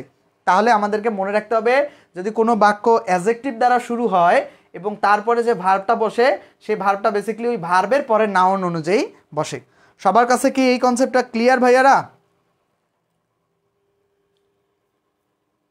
বুঝছো অ্যাডজেক্টিভ দ্বারা যখন শুরু হয়? হ্যাঁ, ওকে, সবার কাছে বুঝছো এটা সবাই? আচ্ছা, ওকে ওকে, ক্লিয়ার ক্লিয়ার, সবার কাছে ক্লিয়ার। মরিয়ম তুমি সাকিব ভাইকে কিভাবে চেনো? আচ্ছা খেয়াল করো, ও সম্ভাব্য উনি সিনিয়র আমার। আচ্ছা খেয়াল করো, মানে মরিয়মজি উনি হয়তো বা সিনিয়র। দেখো সুইট শব্দটা অ্যাডজেক্টিভ তো, রাইট? এখন দেখো সুইট শব্দটা যে অ্যাডজেক্টিভ, এখন অ্যাডজেক্টিভ দ্বারা যখন বাক্যটা শুরু হয় তখন এই যে ইজ বসছে, এই ইজটা বেসিক্যালি এই দ্য ওয়াইনের কারণে বসছে ভাই, ঠিক আছে? এটাই আসলে এই বাক্যের মূল পড়াশোনা, ঠিক আছে? এইটাই আসলে মূল পড়াশোনা। Sweet is the wine but sour is the payment. শুধু নিতে জানি, দিতে জানি না। খুব চমৎকার একটা কথা। আসলে মানুষ আমরা এমন যে সবার কাছ থেকে নিতেই পছন্দ করি, কাউকে আসলে দিতে পছন্দ করি না। কেন দিব? আসলে সবার কাছে নিতে পছন্দ করি, কিন্তু সম্পর্কটা হওয়া উচিত কি আসলে ন্যায্যতার ভিত্তিতে। ধরো তুমি আমাকে দিয়েই যাচ্ছ বাট আমি তোমাকে কিছু দিচ্ছি না, তাহলে আসলে সম্পর্কটা সুইট হয় না, মানে মিষ্টি হয় না। তো সম্পর্ক সুন্দর হওয়ার ক্ষেত্রে তোমাদেরকে যেটা করতে হবে যে তোমরা ন্যায্যতাটা বজায় রাখবা, যে তোমার জন্য যদি কেউ কিছু করে তার জন্য তোমার কিছু করা উচিত। তোমার জন্য রাত 12টার সময় কেউ কোথাও গেছে, তুমিও রাত 12টার সময় তার জন্য কখনো কোথাও যেতে তোমাকে হবে। এটাই আসলে হওয়া উচিত, তাহলে সম্পর্ক সুন্দর, অন্যথায় হলে অসুন্দর। তাহলে এই বিষয়টা আমরা আশা করছি বুঝতে পারছি। আমরা পরবর্তীতে যাচ্ছি, পরবর্তী নিয়মে যাচ্ছি। ক্লাসটা একটু লেন্দি হওয়ার কারণে এক্সট্রিমলি সরি। তাহলে এই উদাহরণটা শেষে, দুঃখের প্রয়োজনীয়তা মধুর। মানে এখন কেন জানি দুঃখ আর আনন্দের ব্যাপারগুলো আসতেছে। পিডিএফ কীভাবে পাবা? নো স্যার, আমি অ্যাডমিশন ক্যান্ডিডেট, ওনার চ্যানেল ফলো করি, সেকেন্ড টাইমার। আচ্ছা ঠিক আছে। Sweet are the uses of adversity, ঠিক আছে? Sweet are the uses of adversity খেয়াল করি আমরা। তাহলে এই যে শব্দটা, বাক্যটা কি দিয়ে শুরু হয়েছে? বাক্যটা বেসিক্যালি অ্যাডজেক্টিভ দ্বারা শুরু হয়েছে। তো কোনো বাক্য যদি অ্যাডজেক্টিভ দ্বারা শুরু হয়, তারপরে যে ভার্বটা হয় সেই ভার্বটা বেসিক্যালি কাকে ম্যাটার করে হয়? এই ভার্বের পরে নাউনটাকে ম্যাটার করে। দ্য ইউজেসটা যেহেতু প্লুরাল, এই কারণে এখানে প্লুরাল ভার্ব হয়েছে আর। তাহলে এই কনসেপ্টটা সবাই বুঝতে পারছো? তাহলে আমাদের এখানে মূল কথাটা কি ভাইয়ারা? মূল কথাটা হচ্ছে সুইট একটা অ্যাডজেক্টিভের পরে এই আরটা কিভাবে আসলো? এই আরটা আসছে যে এরপরে যে এই যে দ্য ইউজেসটা আছে, এই ইউজেসটা প্লুরাল, এই কারণে এই রুলসটা, ঠিক আছে? Sweet are the uses of adversity সম্ভাব্য, এইটার অর্থ হচ্ছে প্রতিকূলতা। সো দেখো যে দুঃখের প্রয়োজনীয়তা আসলে মধুর। আসলে মানুষের জীবনে যদি দুঃখ না থাকে, কষ্ট না থাকে, সে আসলে জীবনটাকে অনুভব করতে পারে না, ঠিক আছে? সো দুঃখ কষ্ট জীবনে বা খারাপ সময়গুলো আসলে তোমরা এটাতে ফেড আপ হবে না। তো আল্লাহ তোমাকে চেয়েছে যে পৃথিবীর জন্য আসলে যোগ্য করতে, পৃথিবীতে জন্য তুমি সাস্টেইন করতে পারো, দীর্ঘস্থায়ী এই পৃথিবীতে টিকে থাকতে পারো। এই কারণে তোমার জীবনে আসলে দুঃখগুলো আসে। সো তোমার জীবনে যখন কষ্ট আসবে, মন্দ সময় আসবে, তো তুমি জাস্ট একটু সবুর করবা, মানে একটু ধৈর্য ধারণ করবা, যে মানে অন্ধকার আছে বলেই আলোর গুরুত্ব আছে। তো অন্ধকার সময়গুলো যখন আসবে বা খারাপ সময়গুলো আসবে, তখনই আসলে ভালো সময়ের গুরুত্বগুলো বুঝবা। আর যদি শুধু সবসময় ভালো সময় যায়, তাহলে তুমি ভালোটা আর ভালো লাগবে না। বেশি ভালো কিন্তু ভালো নয়। তাহলে মন্দ সময় আসাও জীবনের জন্য উপকারী। যারা সেকেন্ড টাইমার আছো বা দীর্ঘদিন ধরে যারা জব পাচ্ছেন না, তাদের জন্য এই কথাটা আসলেই গুরুত্বপূর্ণ। আমি বিশ্বাস করি যে আসলে জীবনে যদি আপনাদের মন্দ সময়গুলো না আসতো, তাহলে আসলে ভালো সময়গুলো আসতো না, ঠিক আছে? ওকে, অলরাইট। আমরা তাহলে নাম্বার 68 ক্লিয়ার। নাম্বার 68 আশা করছি সবাই বুঝতে পারছি, এটা অ্যাডজেক্টিভ হবে। এবং পরবর্তীতে আমরা যাই। পরবর্তীতে কি বলছে? পরবর্তীতে খুব গুরুত্বপূর্ণ নিয়ম, এইবার খুবই জ্ঞানগর্ভময় আলোচনা হবে, খুবই গুরুত্বপূর্ণ আলোচনা হবে এবং বেশি রুলস নাই, খুবই গুরুত্বপূর্ণ আলোচনা হবে। খেয়াল করি। ওকে, সবাই কমেন্ট করছো, ধন্যবাদ। এবারের আলোচনায় আসলে আমরা কি শিখবো? পিডিএফ এর আলাপ পরে দেখো, সাধারণত বি ভার্বের পরে অ্যাডজেক্টিভ বসে। বি ভার্ব কোনগুলো?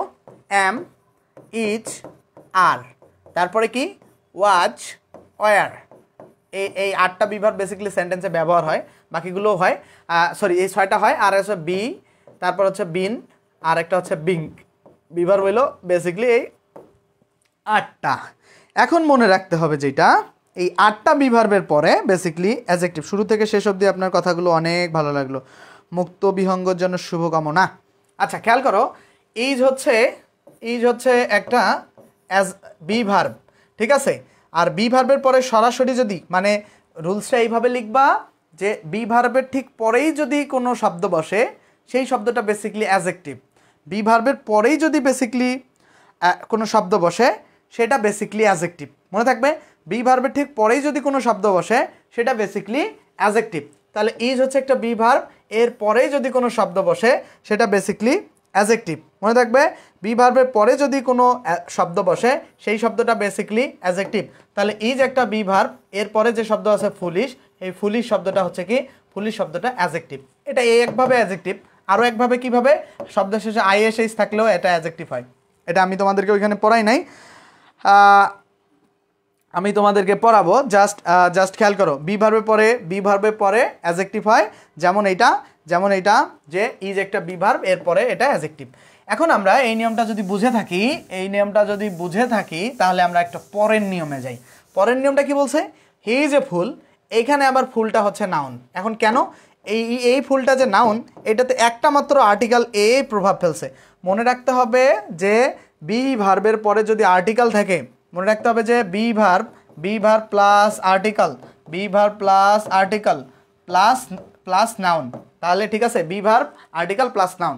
তাহলে বি ভার্বের পরে যদি আর্টিকেল থাকে তারপর শব্দটা নাউন হবে, বি ভার্বের পরে আর্টিকেল থাকলে তারপর শব্দটা নাউন হবে। বুঝতে পারছো সবাই? সবার কাছে কি ক্লিয়ার এই ব্যাপারটা? ছেলেমেয়েরা এই ব্যাপারটা ক্লিয়ার যে বি ভার্ব থাকে, আর বি ভার্বের থেকে